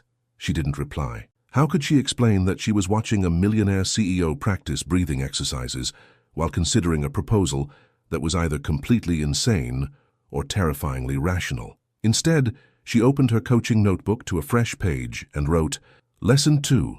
Sometimes the scariest things to say are the truest. The clock ticked past midnight, and somewhere in the city that never sleeps, 2 people who should never have met began plotting something that would either save them both or destroy everything they'd worked for. And the night was far from over. The sunrise painted Manhattan in shades of possibility when Nyota finally unlocked her Brooklyn apartment door at 5:47 a.m. The smell of butter and vanilla hit her immediately. Sage had indeed been stress baking all night. Before you say anything, Nyota called out, dropping her keys in the ceramic bowl by the door, a failed pottery class attempt from last winter. I can explain. Oh, you better. Sage emerged from their tiny kitchen, her chef's whites dusted with flour and her purple-streaked black hair escaping its neat bun. Because I've made 4 different types of croissants, 2 soufflés, and an entire tray of macarons, trying not to imagine you murdered in some corporate office. Despite her words, Sage was already pushing a cup of perfectly made cappuccino, with almond milk because she never forgot Nyota's lactose intolerance, across their scratched kitchen counter. Also, she added, adjusting her colorful glasses, the super slipped another notice under the door. The leak is spreading to 4B's ceiling. Nyota sank onto their second-hand bar stool, the events of the night feeling suddenly surreal in their sunlit kitchen. She paused, wrapping her hands around the warm cup. I might have a solution for that, but you're going to think I'm crazy. Honey, I've known you were crazy since you left that cushy corporate job to help people find their voice. Sage pulled out a perfectly laminated pain au chocolat from a paper bag. But that's why I love you. Now spill. But before Nyota could begin, her phone buzzed. A text from Jacob. Driver waiting outside your building. Black Audi. Don't argue. You need proper rest before the board meeting. Also, Edison liked the granola bar you gave me. He stole the other half. Who, Sage said, peering over Nyota's shoulder, is texting you about their driver at 6 a.m.? And who's Edison? His dog, Nyota answered automatically, then winced as Sage's eyebrows shot up. You know a man's dog's name, but I had to hear about him through stress baking? Sage crossed her arms. Start talking, now. Outside, a car horn honked softly, twice politely, like even the car was expensive. That's... Nyota stood, gathering her emergency presentation outfit from the hallway closet. That's my ride. But I promise, when I get back from this board meeting, I'll tell you everything. Board meeting? Sage's voice rose an octave. You're wearing yesterday's clothes and you haven't slept. Trust me, Nyota called over her shoulder, already heading for the bathroom. This is either the best or worst decision of my life. I just haven't figured out which yet. 20 minutes later, freshly showered and wearing her power outfit, the black sheath dress with African print trim that made her feel invincible even when her bank account said otherwise, Nyota slid into the back of the Audi. The leather seats were heated, the air conditioning was perfect, and a garment bag waited on the seat beside her. From Mr. Blackwood, the driver said, catching her eye in the rearview mirror. He said you'd argue about it, but to remind you that board members notice details. Inside the bag was a Yves Saint Laurent blazer in cream with subtle gold threading, exactly the kind of piece that would make old money board members take a second look. It probably cost more than her rent. Her phone buzzed again. It's not charity, it's business. See you in the boardroom. Edison says good luck. Despite her exhaustion, despite the insanity of the situation, Nyota felt herself smile. She slipped on the blazer, it fit perfectly because of course it did, and opened her coaching notebook to review their strategy one last time. The drive to Jacob's office building felt like crossing a border between worlds. Downtown Manhattan rose around them, all glass and promise and power. The same streets she usually navigated by subway looked different from behind tinted windows. In the elevator up to the penthouse offices, Nyota found herself touching her grandmother's ankh necklace, its familiar weight grounding her. The night's events played through her mind, Jacob's trembling hands, the shared granola bar, the impossible proposal.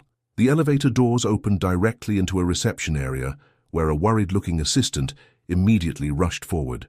Oh, thank goodness, she breathed. Mr. Blackwood's been asking for you. The board moved the meeting up 30 minutes. They're already assembling. Nyota checked her phone. No messages. Which meant, he doesn't know about the time change, does he? The assistant shook her head. He's in his office with the door locked. His anxiety medication is on his desk, but he hasn't taken it. Where? End of the hall, left. You can't miss it.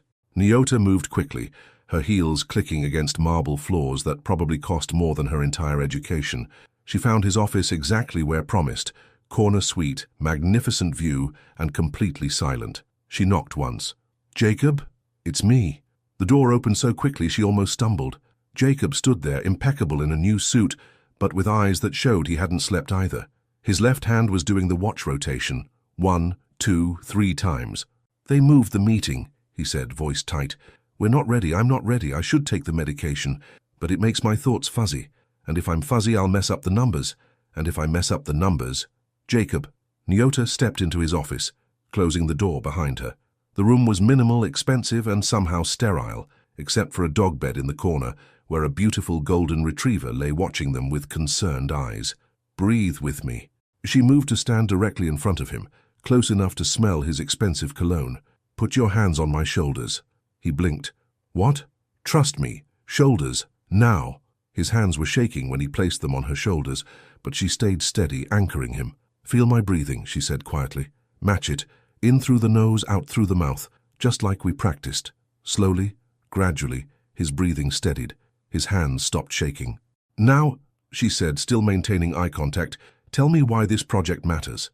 Because, his voice was barely a whisper. Because my grandmother grew up without reliable electricity.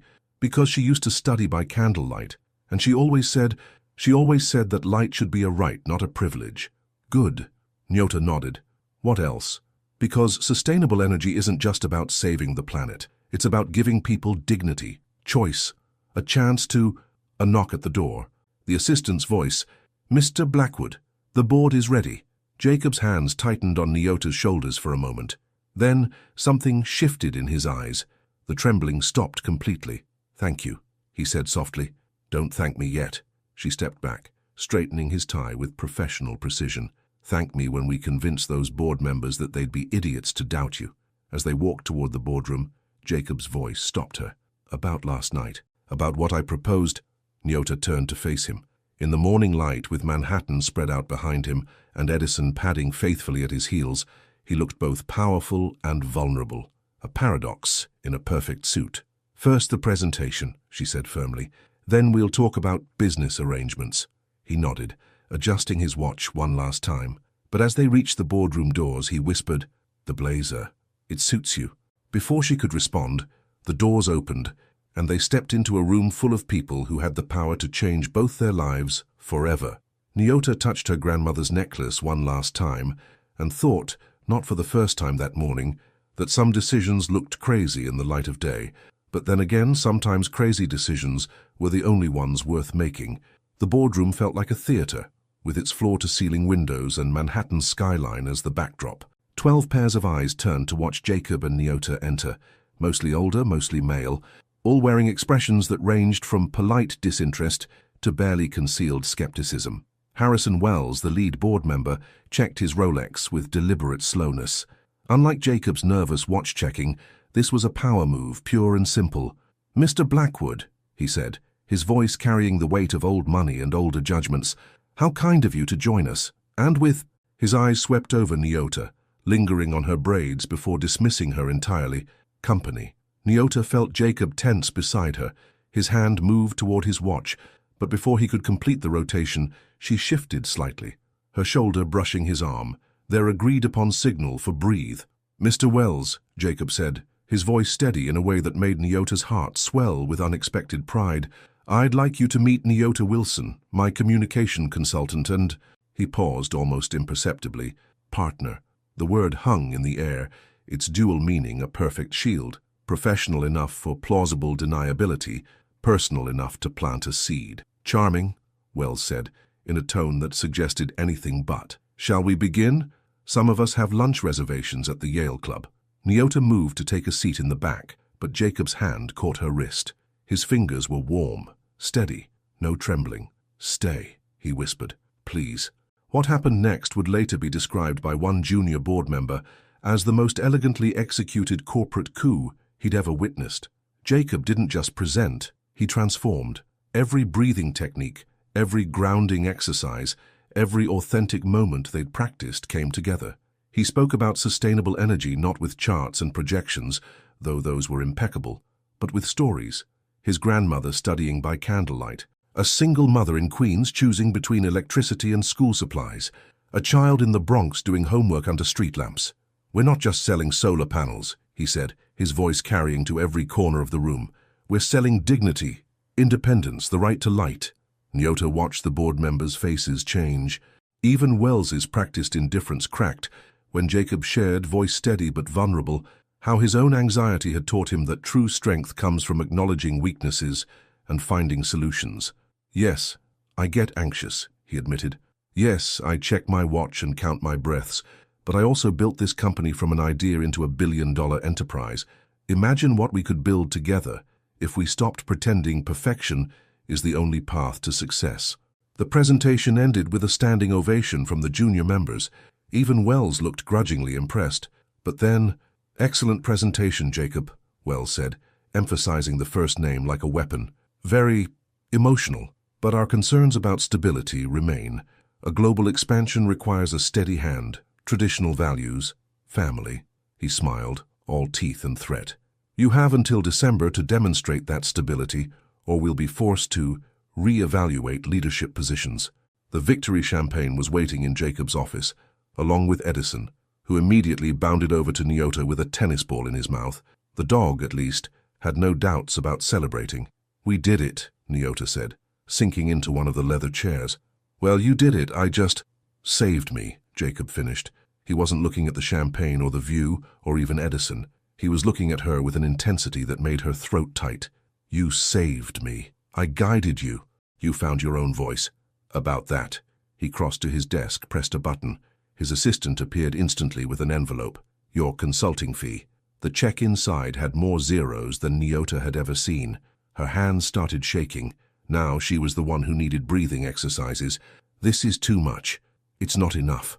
Jacob dismissed his assistant with a nod, then waited for the door to close. But it could be just the beginning. The morning sun caught his grey temples, highlighting the sleepless night in his face. Yet his eyes were clearer than she'd ever seen them. The board's ultimatum stands, he said quietly. I have until December to become their idea of stable, traditional. He took a breath. Married. Nyota looked down at the check in her hands. Enough to fix the ceiling, pay her mother's medical bills, keep her business afloat for months. Mr. Blackwood, Jacob, he corrected softly. Please, if you're going to reject my proposal, at least use my first name. Who said I was rejecting it? The words escaped before she could catch them. Edison's tennis ball dropped with a soft thud, forgotten. Jacob's hand went to his watch, but instead of rotating it, he simply touched it once like a talisman. You're considering it. Nyota stood, moved to the window. Manhattan sprawled below, a city of possibilities and compromises. I'm considering a business arrangement. 1 year. Clear terms, professional boundaries. She turned to face him. And complete honesty between us, no matter what. He nodded slowly. I have contracts drawn up. Everything spelled out. Your consulting business would be fully funded with complete creative control. Separate residences maintained for privacy. Clear exit strategy after 1 year. And in return, help me convince the board, convince everyone that I'm stable enough to lead this company into its next phase. Be my partner in public. Help me. He gestured at himself, at the anxious energy that always surrounded him. Make this work. Nyota thought about her tiny Brooklyn apartment with its leaking ceiling, about her Instagram followers who trusted her to be authentic, about Sage, who would absolutely kill her for even considering this. Then she thought about Jacob's grandmother studying by candlelight, about single mothers choosing between light and school supplies, about a man who built a billion-dollar company while counting his breaths. One condition, she said finally, anything. We tell Sage first. Over your driver's protests, I'm taking you to Brooklyn, tonight. My best friend is a stress baker, and if I'm going to make the craziest decision of my life, I'm doing it over the best croissants in New York. For the first time since she'd met him, Jacob laughed, a real laugh, unexpected and bright. Deal. Edison barked once as if sealing the contract. Neither of them moved for a moment, letting the weight of what they'd just agreed to settle around them. The morning sun painted shadows across the office, and somewhere in the building, Harrison Wells was probably already plotting their failure. But right then, in that quiet moment between decision and consequence, Nyota touched her grandmother's ankh necklace and thought about how sometimes the craziest choices were the ones that led us home. Even if home turned out to be a place we never expected to find. The Uber driver did a double-take when Jacob Alexander Blackwood III gave him the Brooklyn address. Even Edison, settled comfortably in the back seat between them, seemed to sense they were crossing more than just the bridge. Your assistant looked like she might faint when you said you were taking a rideshare, Nyota commented, watching Jacob's reflection in the window. He'd removed his tie, and somehow that small act of dishevelment made him look more human than all their hours of coaching. Addison has seen me have panic attacks in 3 different languages, he replied, absently scratching Edison's ears. But taking an Uber to Brooklyn might actually give her a heart attack. Why didn't we take your car service? Jacob's lips quirked. Because showing up at your apartment in a chauffeured Audi would be... He searched for the right word. Too pretty, woman? Nyota suggested, then immediately wished she hadn't as color crept into Jacob's cheeks. I was going to say, inappropriate for our business arrangement, he managed, suddenly very interested in straightening his watch. The rest of the ride passed in comfortable silence, broken only by Edison's occasional happy sighs as they took turns petting him. It wasn't until they reached Nyota's building that reality seemed to hit Jacob. "Should I have brought something?" he asked, looking up at the pre-war building with its fading brick and fire escapes. "Wine? Flowers? What's the protocol for meeting your fake fiancé's best friend?" "The protocol," Nyota said, leading them through the lobby with its flickering fluorescent light, "is to be yourself. Sage can smell inauthenticity like burnt sugar." The elevator was out of order, again, so they took the stairs to the 4th floor. Jacob didn't comment on the peeling paint or the distant sound of someone's TV blaring through thin walls. Instead, he simply followed, Edison padding faithfully behind them. The smell of butter and vanilla grew stronger as they approached Nyota's apartment. She paused at her door, hand on the knob. "Ready?" Jacob adjusted his watch. 1, 2, 3 rotations. "No, but yes." The scene they walked into was pure Sage. The tiny kitchen looked like a high-end patisserie had exploded, every surface covered with baking sheets and cooling racks. Classical music, Sage's stress-baking playlist, competed with the whir of a stand mixer, and in the middle of it all stood Sage herself, purple hair now fully escaped from its bun, piping perfect rosettes onto what looked like a 3-tier entremet. She looked up as they entered, her colorful glasses slightly fogged from the steam of whatever was in the oven. Her eyes went from Nyota to Jacob to Edison, then back to Nyota. "You better have one hell of a story," she said, setting down her piping bag, "because I've just stress-baked enough for a small wedding." The irony of her words made Nyota choke back a laugh. "Sage Alexandria Chen," she said formally. "Meet Jacob Alexander Blackwood III and Edison." Edison, sensing a potential new friend, or more likely smelling butter, immediately trotted over to Sage, tail wagging. Sage's stern expression softened as she knelt to greet him. "At least one of you has manners," she commented, scratching under Edison's chin. "The other two better start explaining why my best friend disappeared for 24 hours and came back wearing YSL. Jacob, who had been standing unusually still, Nyota recognized it as his anxiety response, stepped forward. "Ms. Chen, I can explain. First names only in this kitchen," Sage interrupted, standing up. And before anyone explains anything, she moved to the fridge, pulled out a bottle of champagne. "We're either celebrating something, or you're about to tell me something crazy. Either way, we need bubbles." 20 minutes later, they sat around the small kitchen island that doubled as their dining table. Sage had insisted they try her latest creation, a chocolate soufflé that Jacob declared the best thing he'd ever tasted, earning him his first genuine smile from Sage. "Let me get this straight," Sage said, refilling their glasses with champagne that probably cost more than their monthly rent. Jacob's contribution, delivered by a very confused Uber Eats driver. "You want to marry my best friend? For business?" "Yes," Jacob said simply. "And you," she turned to Nyota, "are considering this insanity?" "Yes," Nyota matched his tone. Sage took a long sip of champagne, then reached down to pat Edison, who had made himself comfortable at her feet. "You know what the craziest part is? I actually believe you're both crazy enough to make this work." "Really?" Nyota and Jacob spoke simultaneously, then looked at each other in surprise. "Oh God, you're already doing the jinx thing." Sage rolled her eyes, but her expression was fond. "Look, I've watched Nye build her business from nothing. I've seen her help people find their voice when everyone else told them to be quiet." She turned to Jacob. "And you came to Brooklyn in an Uber, ate my experimental soufflé without asking about calories, and your dog clearly adores you. These are all good signs." "But," Jacob prompted, his hand moving toward his watch before he caught himself. "But," Sage leaned forward, all traces of humor gone, "if you hurt her, they will never find your body. I know exactly how to dispose of evidence, and I have access to industrial-grade ovens." "Sage," Nyota protested, but Jacob was nodding. "I would expect nothing less," he said seriously, "and I promise this is strictly business, professional, clear boundaries." Sage looked between them, at the way they unconsciously leaned toward each other, at how Edison had positioned himself to touch both their feet. Her expression shifted to something Nyota couldn't quite read. "Right," Sage drawled. "Strictly business, clear boundaries. Keep telling yourselves that." She stood brushing flour from her chef's pants. "Now who wants to see my take on marriage-themed macarons? I stress-baked them somewhere between my best friend vanished and there's a CEO in my kitchen." As Sage bustled around, pulling out boxes of perfectly crafted French pastries, Nyota felt Jacob's hand brush hers under the counter, She expected him to pull away to maintain those clear boundaries. Instead, his fingers linked with hers for just a moment. "Thank you," he whispered. "For what?" "For having a best friend who threatens to murder me while feeding me the best chocolate souffle I've ever had." Before Nyota could respond, her phone buzzed. A text from her mother. "Baby, why is Harrison Wells's wife calling me asking about you and some CEO?" The champagne suddenly felt less bubbly. Jacob's phone pinged next, probably his assistant with similar news. Even Edison lifted his head, sensing the shift in mood. Sage, returning with a box of gold-dusted macarons, took one look at their faces and sighed. "I'll get more champagne."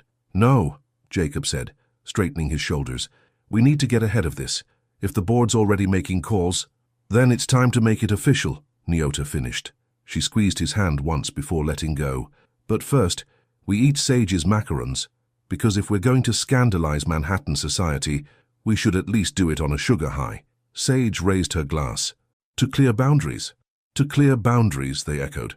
But as their eyes met over their champagne glasses, Nyota wondered if anything about this arrangement would ever be clear again. Outside, Brooklyn continued its evening symphony of sirens and street music.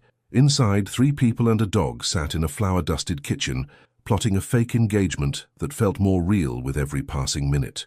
And somewhere across the bridge, Manhattan's elite were already sharpening their knives, ready to test just how unbreakable these clear boundaries really were.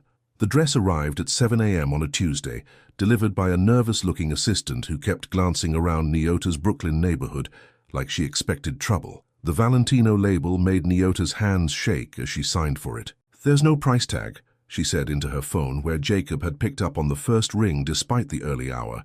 "Because it's not for sale." His voice was soft, probably trying not to wake Edison. "It's from the upcoming collection. The PR team thought—" "The PR team?" Nyota interrupted, running her fingers over the fabric.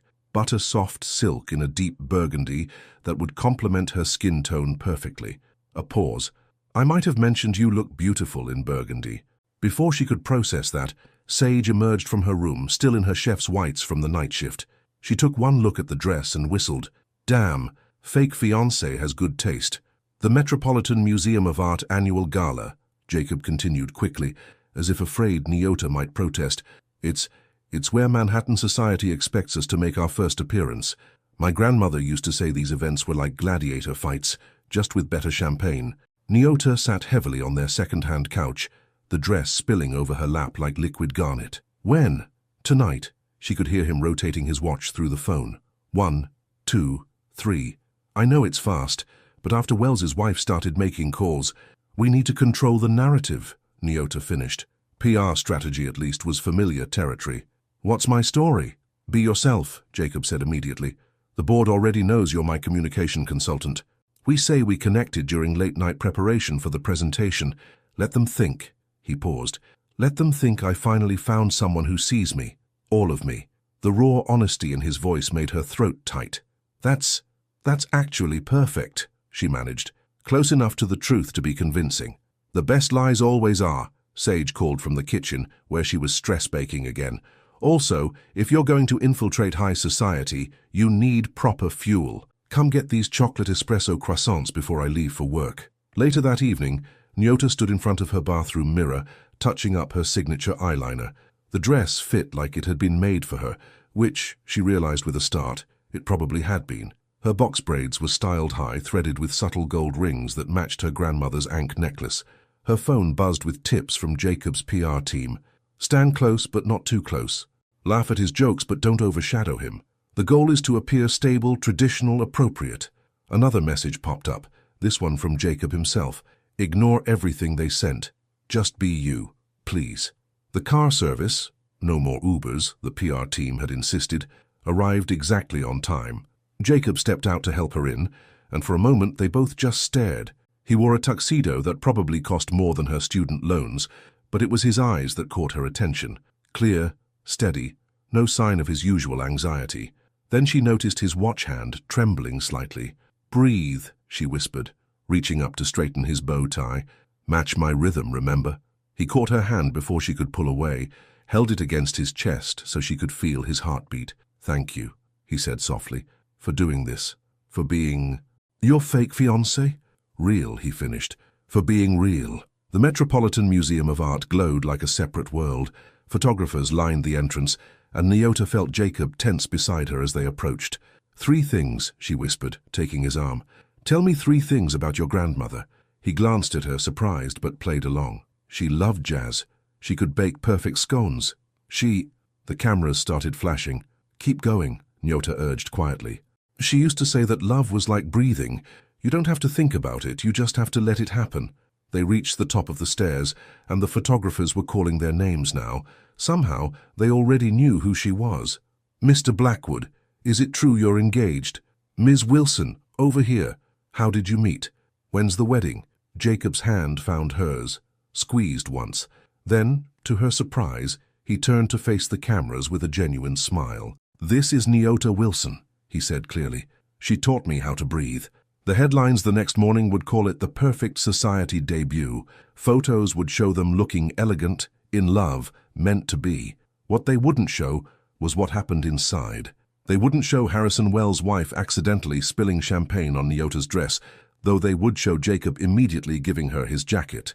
They wouldn't show the whispered comments about social climbing and diversity hires, though they would show Nyota handling each interaction with grace that made several society matrons look positively common in comparison. They wouldn't show Jacob's near panic attack in a quiet corner when the crowds and expectations became too much, though they would show Nyota leading him in a perfect waltz afterward, her burgundy dress swirling as she guided him through steps that matched their breathing exercises. And they certainly wouldn't show what happened at midnight when they escaped to the museum's rooftop garden. Away from the cameras and judgment, they sat on a stone bench under the stars, her feet in his lap because the Louboutins, another gift, were killing her. My grandmother would have loved you, Jacob said suddenly, massaging her ankle with surprising skill. She would have seen right through this whole arrangement, but she would have loved you anyway. Nyota looked at him, really looked at him.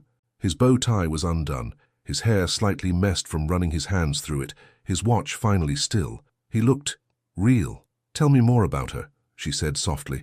And there, with Manhattan spread out below them like a sea of stars, Jacob told her about the woman who taught him that strength comes in many forms, about scones and jazz music and learning to waltz in their kitchen. Neither of them mentioned that this felt less and less like pretending with each passing moment. Neither of them mentioned that his hand had moved from her ankle to lace fingers with hers. Neither of them mentioned that when a security guard finally found them at 1 a.m., they were sharing their third comfortable silence of the night. Back in the car, heading home, Nyota's phone buzzed with a text from Sage. Saw the pictures online. If this is fake, you two deserve every acting award ever created. Jacob's phone pinged next, his assistant sending press clippings, all positive. The plan was working perfectly. So why did perfect suddenly feel like the scariest word in the world? As they crossed the bridge back to Brooklyn, Jacob had insisted on seeing her home. Nyota touched her grandmother's necklace and thought about what Jacob had said about love being like breathing. The problem was, she was starting to forget this was all just an act. And judging by the way Jacob's hand was still intertwined with hers, she wasn't the only one. 3 weeks after the Met Gala, Nyota's Instagram following had jumped to 25,000. Her leaked love story with Jacob had made the society pages swoon, and her ceiling was finally fixed. Everything was perfect, which is exactly why she should have known it would all start falling apart. It began with a notification on her phone during her Thursday live session. Evolze Poder NW. Is it true you're dating Jacob Blackwood for his money? Das gold digger. Fake relationship. Her hand didn't shake as she deleted the comment. She'd been expecting this kind of backlash. What she hadn't expected was Jacob's reaction when she mentioned it later that evening. They were in his apartment for their weekly relationship strategy meeting, though lately these had evolved into comfortable dinners with Edison sprawled between them on the couch, sharing Sage's latest pastry experiments while reviewing their public appearances. I'll have PR handle it, he said immediately, reaching for his phone. His watch rotated once, twice. A tell she now recognized meant he was more upset than he wanted to show. Jacob, it's fine. Social media trolls are normal. Not for you. His voice was tight. You shouldn't have to deal with this, any of this. She caught his hand before he could complete the third watch rotation. Hey, look at me. He did, and the raw concern in his eyes made her chest ache. Over the past weeks, she'd learned to read him like a book, the slight furrow between his brows that meant an anxiety spike was coming, the way his left hand twitched when he was holding back words. "I knew what I was signing up for," she said softly. "Remember our agreement. Complete honesty." "Honesty?" He pulled his hand away, standing abruptly. Edison lifted his head, concerned. "You want honesty? I hate this. I hate that people are attacking you because of me. I hate that you had to change your whole life to fix my problems. I hate that—" He stopped, running his hands through his hair in frustration. "That what?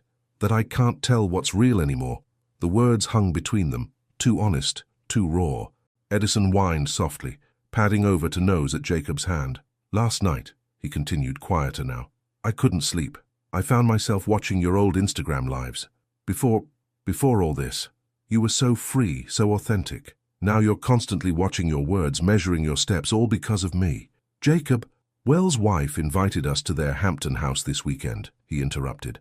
"Another casual gathering where they'll judge every move you make, every word you say. I can't keep watching them try to tear you down."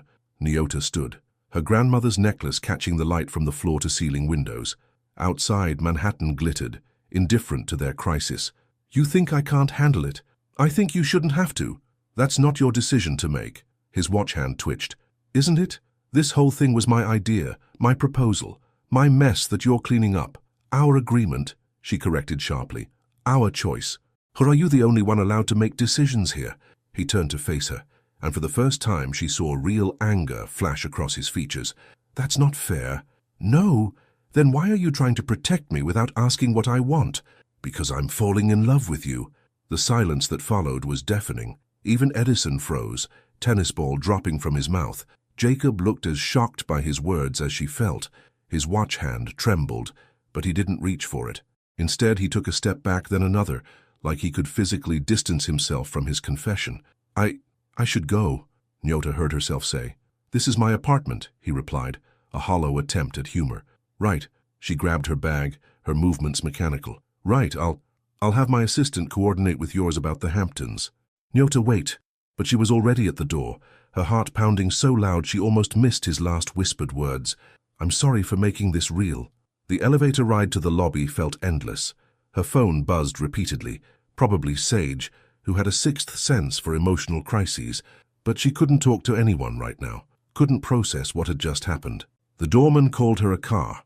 No more Ubers, not since the engagement announcement, but instead of giving her Brooklyn address, she heard herself say, "Le Petit Jardin, please."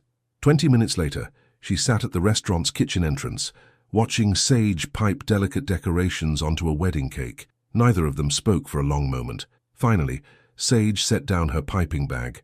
"That bad, huh? He's falling in love with me. And this is surprising because—" Nyota looked up sharply. "What?" Sage rolled her eyes, pulling out a batch of chocolate truffles she'd been experimenting with. "Honey, that man looks at you like you hung the moon. The only surprise is that it took him this long to admit it.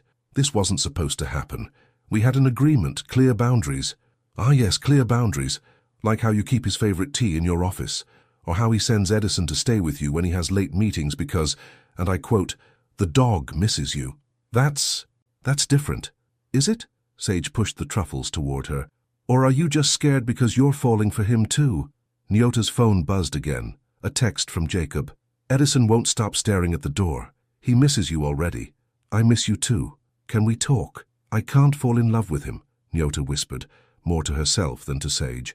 "The whole point of this was to be fake." "No," Sage said gently. "The point was to help someone who needed it. You're just mad because somewhere between breathing exercises and society galas, you both forgot to protect your hearts." Another text from Jacob. "I'll understand if you want to end the agreement, but please don't disappear. Not like this." Sage peered at the phone. "You know what I think? I think you're not afraid of the trolls or the society wives or even falling in love. I think you're afraid because for the first time in your life, someone sees you exactly as you are and loves you anyway. When did you get so wise?" "I bake wedding cakes for a living, honey. I've seen every kind of love story there is." Sage pushed another truffle at her. "Now you can either sit here stress-eating my experiments, or you can go talk to the man who just bared his soul to you." Nyota's phone lit up one more time. Her photo from Jacob.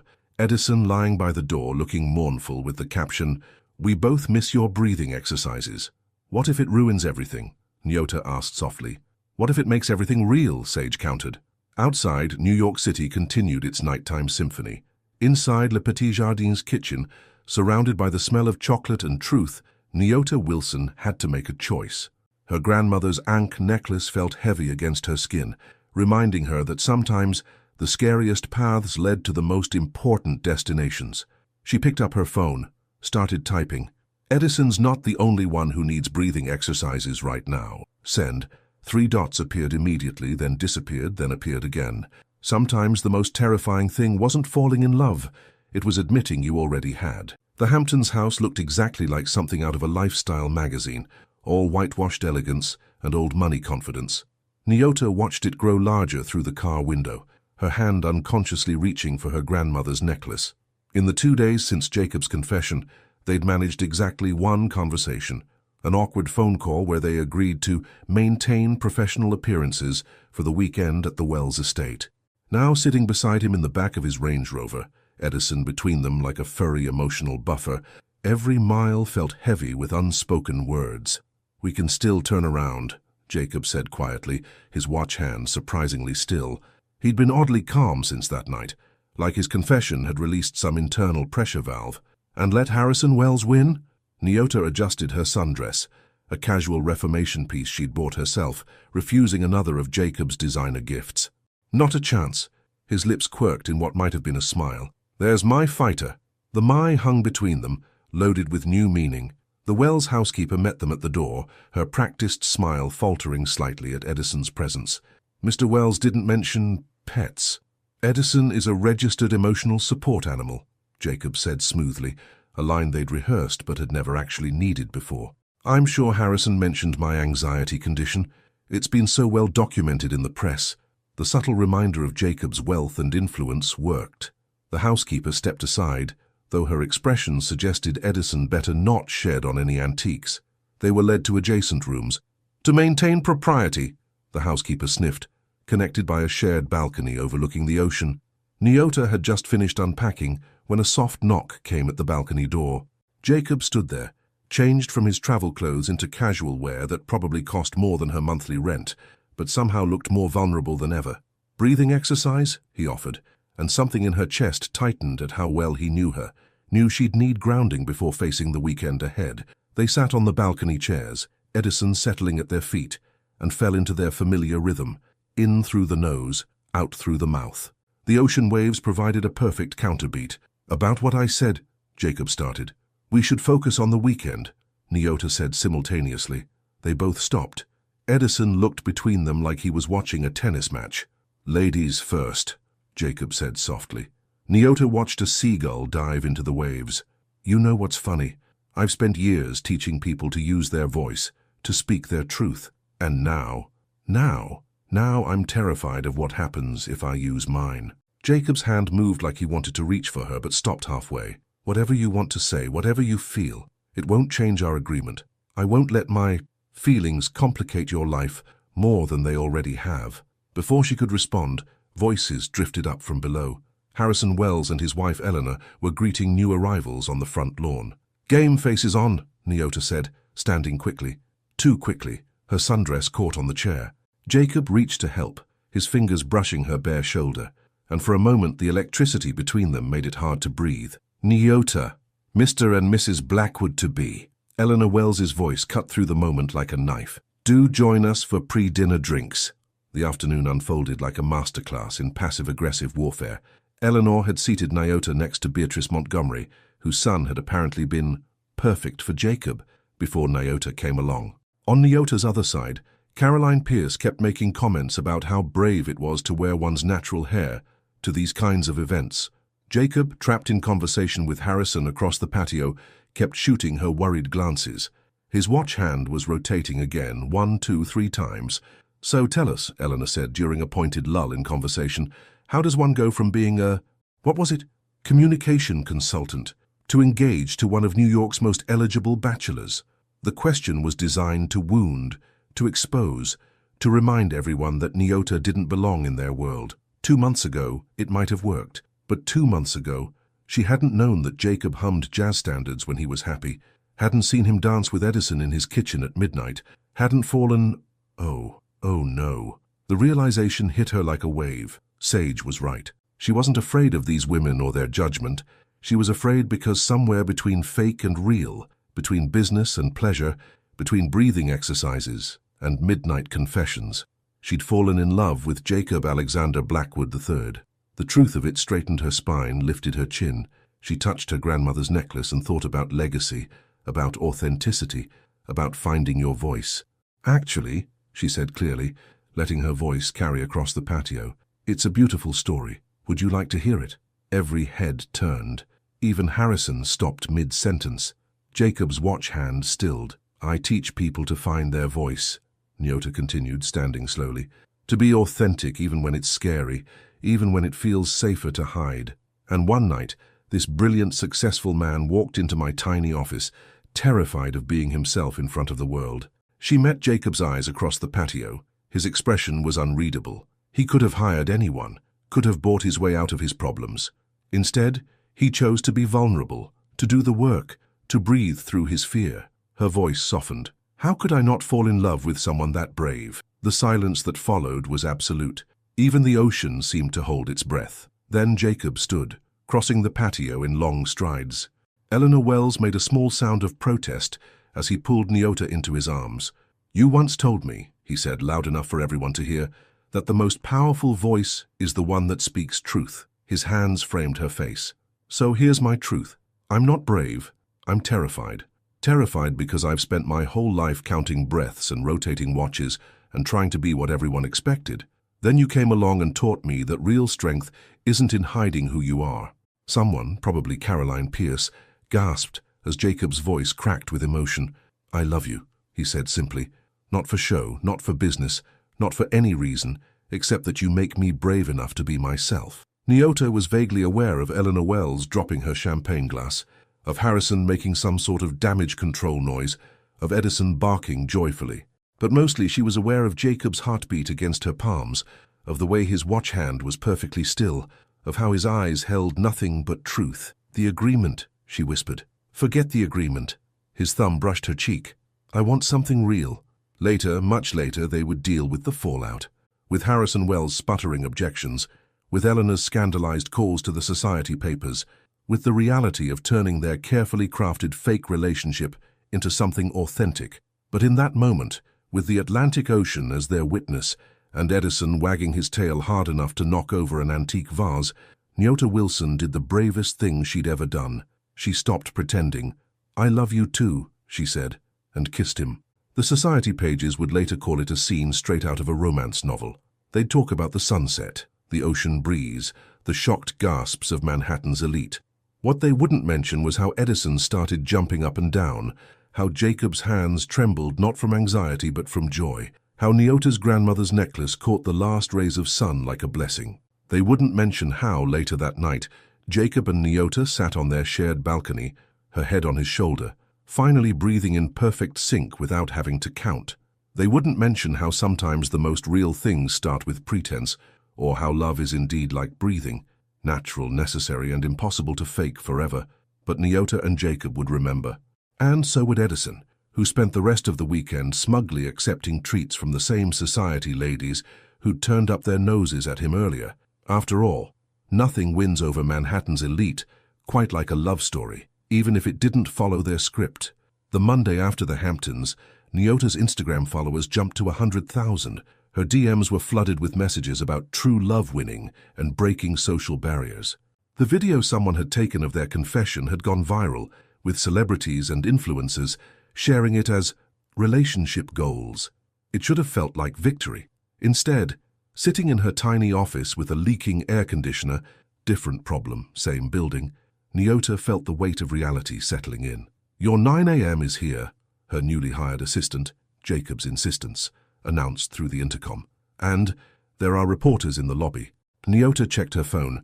17 missed calls from the PR team, 32 text messages from various society wives, mostly passive-aggressive congratulations, and one simple message from Jacob, breathing exercise. Before she could reply, her office door opened. Her 9 a.m. client, a nervous graduate student who'd found her through the viral video, stopped short at the sight of her. Oh my God, the girl breathed. You're really her. The one who taught Jacob Blackwood to be brave.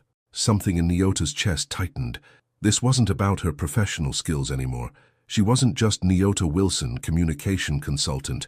She was Nyota Wilson, one half of New York's most talked-about love story. "Let's focus on you," she said firmly, gesturing to the chair. "Tell me what brings you here." But the girl couldn't focus, too starry-eyed about being in the same room as Instagram's favorite love story.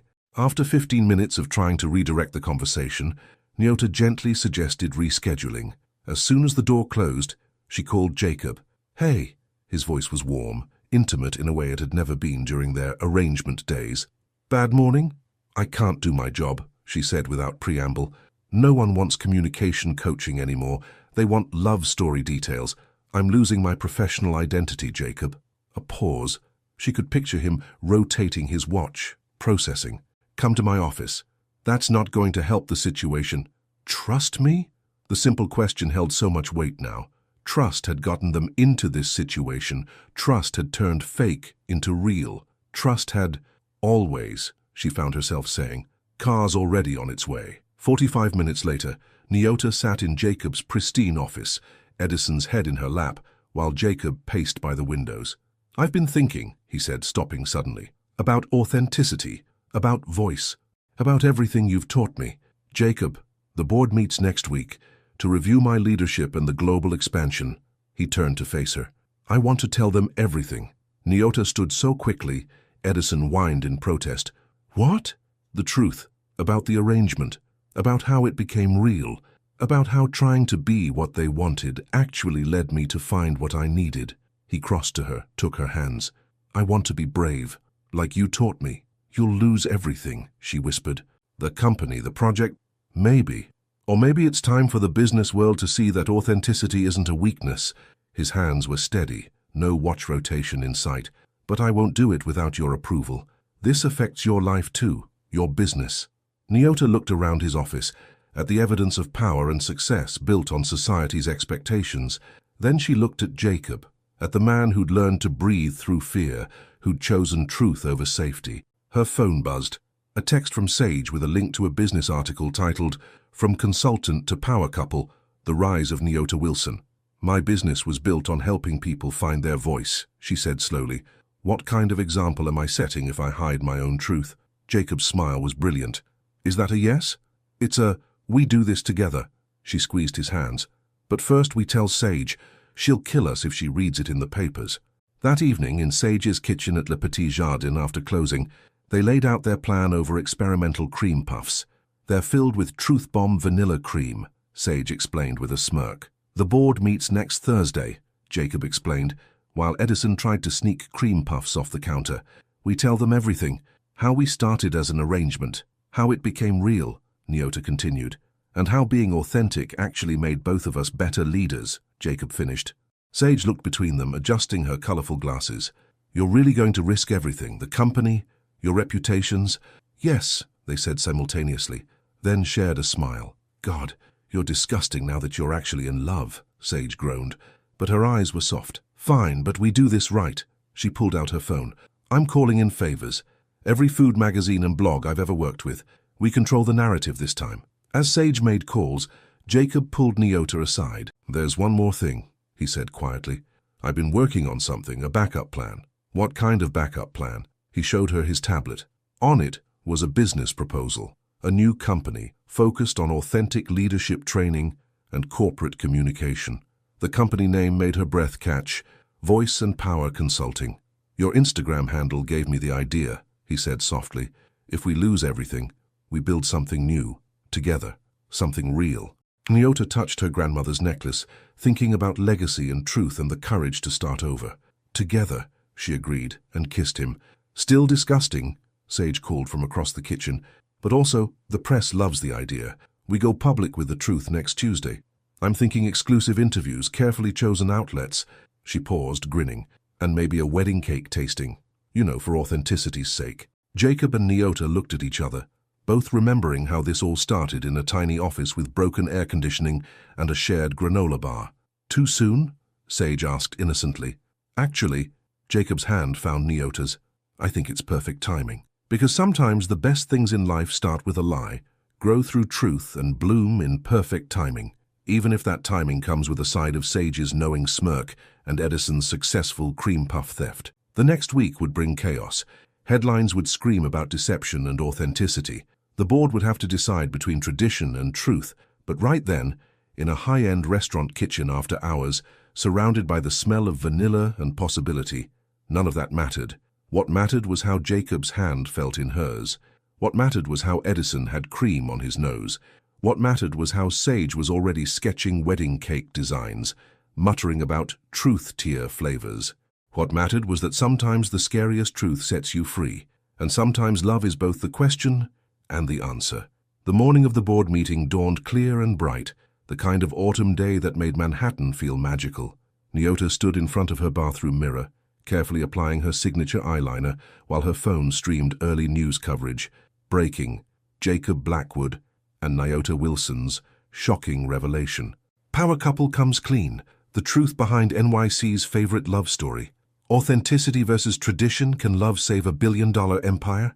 Her hand didn't shake. For the first time since this all began, she felt completely steady.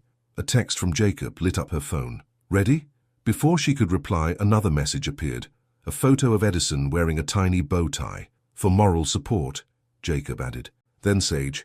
Turn on NY1 right now. Nyota switched apps just in time to see Sage, looking impeccable in her chef whites, speaking to a reporter outside Le Petit Jardin. Known them both since the beginning, she was saying, purple hair gleaming under the morning sun.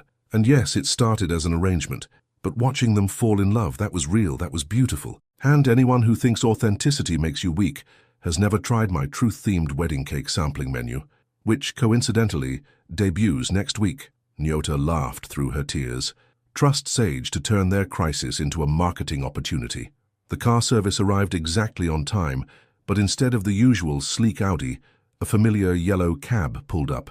Jacob stepped out, looking devastating in a Tom Ford suit, but with his watch conspicuously absent. No car service? Nyota asked as he opened the door for her. No more pretending, he said simply. This is how we started. You taking the subway, me learning to breathe. Seemed right to face this the same way. Edison, bow tie slightly crooked, barked his agreement from the back seat. The ride to Jacob's office felt like crossing a threshold. Every newsstand they passed showed their faces. Every radio station discussed their story. Their truth had become New York's favorite topic. Having regrets? Jacob asked softly, his hand finding hers. Nyota touched her grandmother's ankh necklace with her free hand. About the arrangement? Maybe. About where it led us? Never. The lobby of Jacob's building was packed with reporters. Through the glass doors they could see cameras and microphones waiting. Remember our first breathing exercise? Nyota asked, squeezing his hand. In that tiny office with broken air conditioning? His smile was tender. You shared your last granola bar with me, and now I'm sharing my life with you. The words came naturally, true in a way that no arranged story could ever be. Ready to breathe together?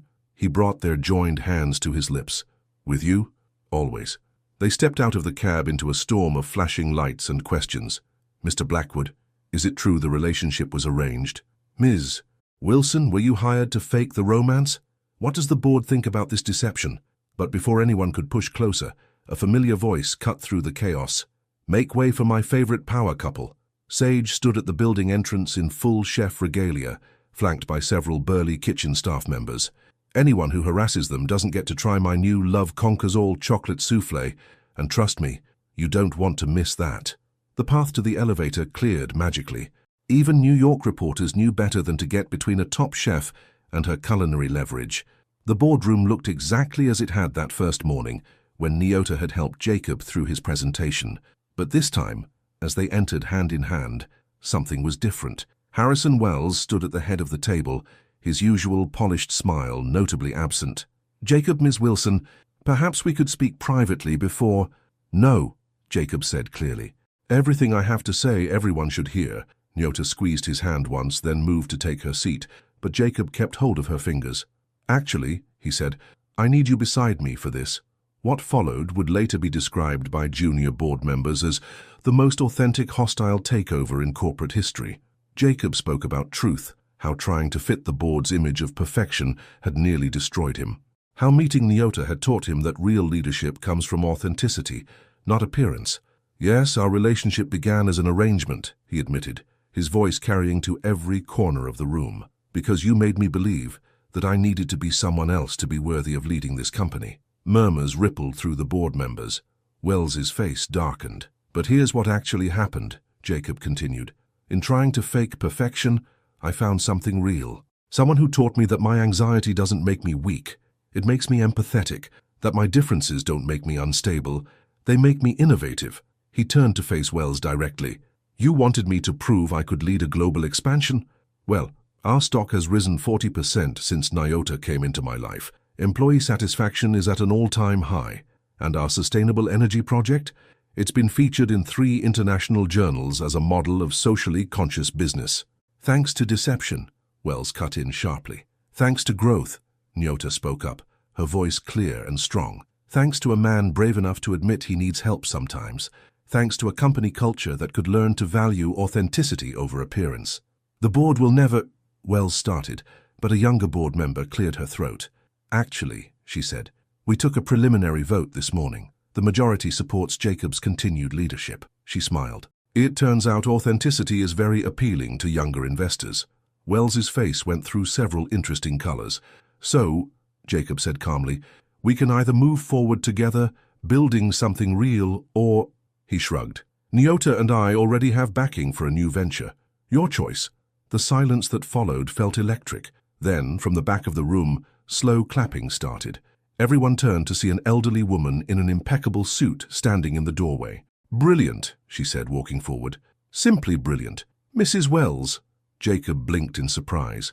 Harrison Wells's mother, the largest individual shareholder and legendary businesswoman, smiled like a cat with cream. Did you really think I built this company by caring about appearances, by following tradition? She turned to her son. Harrison, darling, do shut up and listen to the future of business. What happened next was a blur of votes and signatures and formal statements. But what Nyota would remember most clearly was the moment Jacob turned to her in front of everyone and said, I have one more truth to tell. He reached into his pocket and pulled out his grandfather's watch. My grandmother gave me this to help count the seconds until I found something real, he said softly. I don't need it anymore. I don't need to count breaths or minutes or pretend to be anyone else. He held the watch out to her. Because you taught me that real love is like breathing. It comes naturally when you're with the right person. Nyota looked at the watch, then at him. Jacob, marry me, he said simply. Not for show, not for business. Marry me because I love you. Anxiety and all, and you love me. Perfectionism and all. From the doorway came a suspicious, sniffling sound. They turned to see Sage, who had somehow snuck in with Edison, both wearing matching bow ties. If you say no, Sage called, wiping her eyes, I'm going to have to rename my entire wedding menu collection. Do you know how hard it is to rebrand Truth Leads to Love macarons? Laughter rippled through the room, breaking the last of the tension. Even Harrison Wells managed a grudging smile. Nyota touched her grandmother's necklace one last time, thinking about legacy and truth and the courage to be real. Yes, she said, loud enough for everyone to hear. Yes to the real thing. The boardroom erupted in applause. Edison barked joyfully. Sage started passing out what looked suspiciously like engagement-themed petit fours, and in the midst of it all, Jacob and Nyota shared their first truly authentic kiss. No cameras, no society pages, no arrangements. Just truth, just love, just them, breathing together, finally free to be exactly who they were. Because sometimes the best business decision is following your heart. And sometimes the most powerful voice is the one that speaks truth, even if that truth starts with a borrowed granola bar and ends with a perfect soufflé. 1 year later, the co-working space where it all began had been transformed. Gone was the temperamental air conditioning and water-stained ceiling. In its place stood the flagship location of Voice and Power Consulting, its walls adorned with a single framed item, a slightly crushed granola bar wrapper in an elegant silver frame. Nyota stood in front of the floor-to-ceiling windows, adjusting her grandmother's ankh necklace as she prepared for her first live workshop since the honeymoon. Her Instagram following had grown to over 1 million, but today's session was intimate. Just 20 people, each chosen for their authentic stories rather than their ability to pay. Her phone buzzed with a text from Jacob. Guess who finally mastered the breathing exercises? A photo followed. Edison in the new Voice and Power Therapy dog training program, demonstrating deep breathing techniques to a group of anxious executives. The golden retriever wore a tiny professional vest with their company logo, looking impossibly proud of himself. "Like father, like son," she texted back, smiling at how naturally the word father came now when referring to Jacob and Edison. Her next message was from Sage. "Turn on NY1, they're featuring the bakery." Le Petit Jardin had exploded in popularity after what the press dubbed the truth cake phenomenon. Sage's line of authenticity-themed desserts had become the must-have items at every major Manhattan event. The waiting list for her Love is Like Breathing wedding cake was now 2 years long. The TV mounted on the office wall showed Sage in her expanded kitchen, purple hair now streaked with gold, demonstrating her latest creation, the Voice of Truth chocolate sculpture series. "Each piece tells a story," she was explaining to the reporter. "Like this one. Inspired by my best friends who taught New York that sometimes the most powerful thing you can be is yourself." The camera zoomed in on an intricate chocolate piece, 2 figures sharing a granola bar, with a dog sitting between them. Nyota's eyes misted as her office door opened quietly. Jacob stood there, looking as handsome as ever in his casual Friday attire. He'd finally abandoned the formal suits except for board meetings. His former anxiety tell, the watch rotation, had been replaced by a new habit, touching his wedding ring when he needed grounding. "Ready for the big announcement?" he asked, crossing to kiss her good morning. "Shouldn't we wait for—" "I'm here," Sage burst in, still in her chef's whites. "Traffic was horrible, but I wouldn't miss this for anything. Besides," she patted her industrial-sized tote bag, "I brought celebratory macarons." They gathered around Nyota's desk, no longer tiny and cramped, but still holding that same energy of possibility that had been there the night Jacob first stumbled in. "Okay," Nyota took a deep breath, touching her still flat stomach. "Time to tell them." Jacob opened his laptop, connecting to the company-wide video call. Hundreds of faces popped up, their entire team across 3 countries, all waiting for the quarterly update. "Welcome, everyone," Jacob began, his voice strong and clear. No anxiety, no pretense. "Before we discuss business, Nyota and I have a personal announcement." He squeezed her hand as she stepped forward. "As you know, Voice and Power was founded on the principle of authentic leadership," she said, "so it feels right to share this authentically. In about 7 months, we'll be adding a new member to our breathing exercises." The screen erupted in celebration. Messages flooded the chat. Somewhere in the back of their main office, they could hear actual cheering. "Wait," Sage called out. "That's not all." She reached into her bag and pulled out a small bakery box. Inside was a perfect miniature cake with the words, "Make that 2 new members." Jacob's eyes went wide. "Twins?" Nyota nodded, tears flowing freely now. "Found out yesterday. Wanted to surprise you with the whole team." "Speaking of team," Sage added innocently, "I've already started designing the baby shower cake. I'm thinking of calling it Double the Truth, Double the Love." Edison, who had padded in quietly during the announcement, let out a supportive bark. His therapy dog vest now sported a new badge, Big Brother in Training. Later that evening, after the celebrations and video calls and endless hugs, Jacob and Nyota stood in their favorite spot, the rooftop garden of the Metropolitan Museum of Art. The same spot where 1 year ago they had first begun to realize their arranged relationship was becoming something real. "Remember the first time we were here?" Jacob asked, his hand resting gently on her stomach. "When you taught me to waltz using our breathing exercises." Nyota leaned back against him. "And now we're going to teach 2 little ones how to breathe. Think they'll inherit my anxiety?" His voice held a hint of worry. "If they do," she turned to face him, "they'll also inherit your strength, my voice, Sage's creativity, and Edison's unconditional love. Plus," she smiled, "they'll have the best breathing coach in New York as their dad." From below came the sounds of the city, taxis honking, people laughing, life moving in its eternal rhythm. But up here, with the sunset painting Manhattan in shades of gold, they had their own rhythm, their own breath, their own truth. "I love you," Jacob whispered, his hand finding hers. "No arrangements, no pretense, no contracts. Just us." "Just us," Nyota agreed. "All 4.5 of us." Edison woofed softly, and they laughed. "Okay, all 5 of us." As the stars began to appear over the city that had witnessed their story, Nyota touched her grandmother's necklace one last time. The ancient symbol of life now felt different. Not a weight of expectations, but a promise of legacy, of truth, of love. because sometimes the biggest lies lead to the deepest truths. Sometimes the most complicated arrangements lead to the simplest love. And sometimes, all you need to find your happy ending is a broken air conditioner, a shared granola bar, a nervous CEO, a voice coach, a stressed baking best friend, a golden retriever, and the courage to breathe together no matter what comes next. The end. How many times in your life have you pretended to be someone you're not for fear of not being accepted? Like Nyota and Jacob, we've all worn masks, whether in relationships, at work, or with family. But what if, like them, you had the courage to show your true self? What would your true love story be? Not just with someone else, but with yourself. Tell us in the comments. What was the moment when you chose to be authentic, even when it meant risking everything? How has this decision changed your life? Your participation in the channel is very important. Please leave your opinion in the comments. Thank you so much for watching until the end.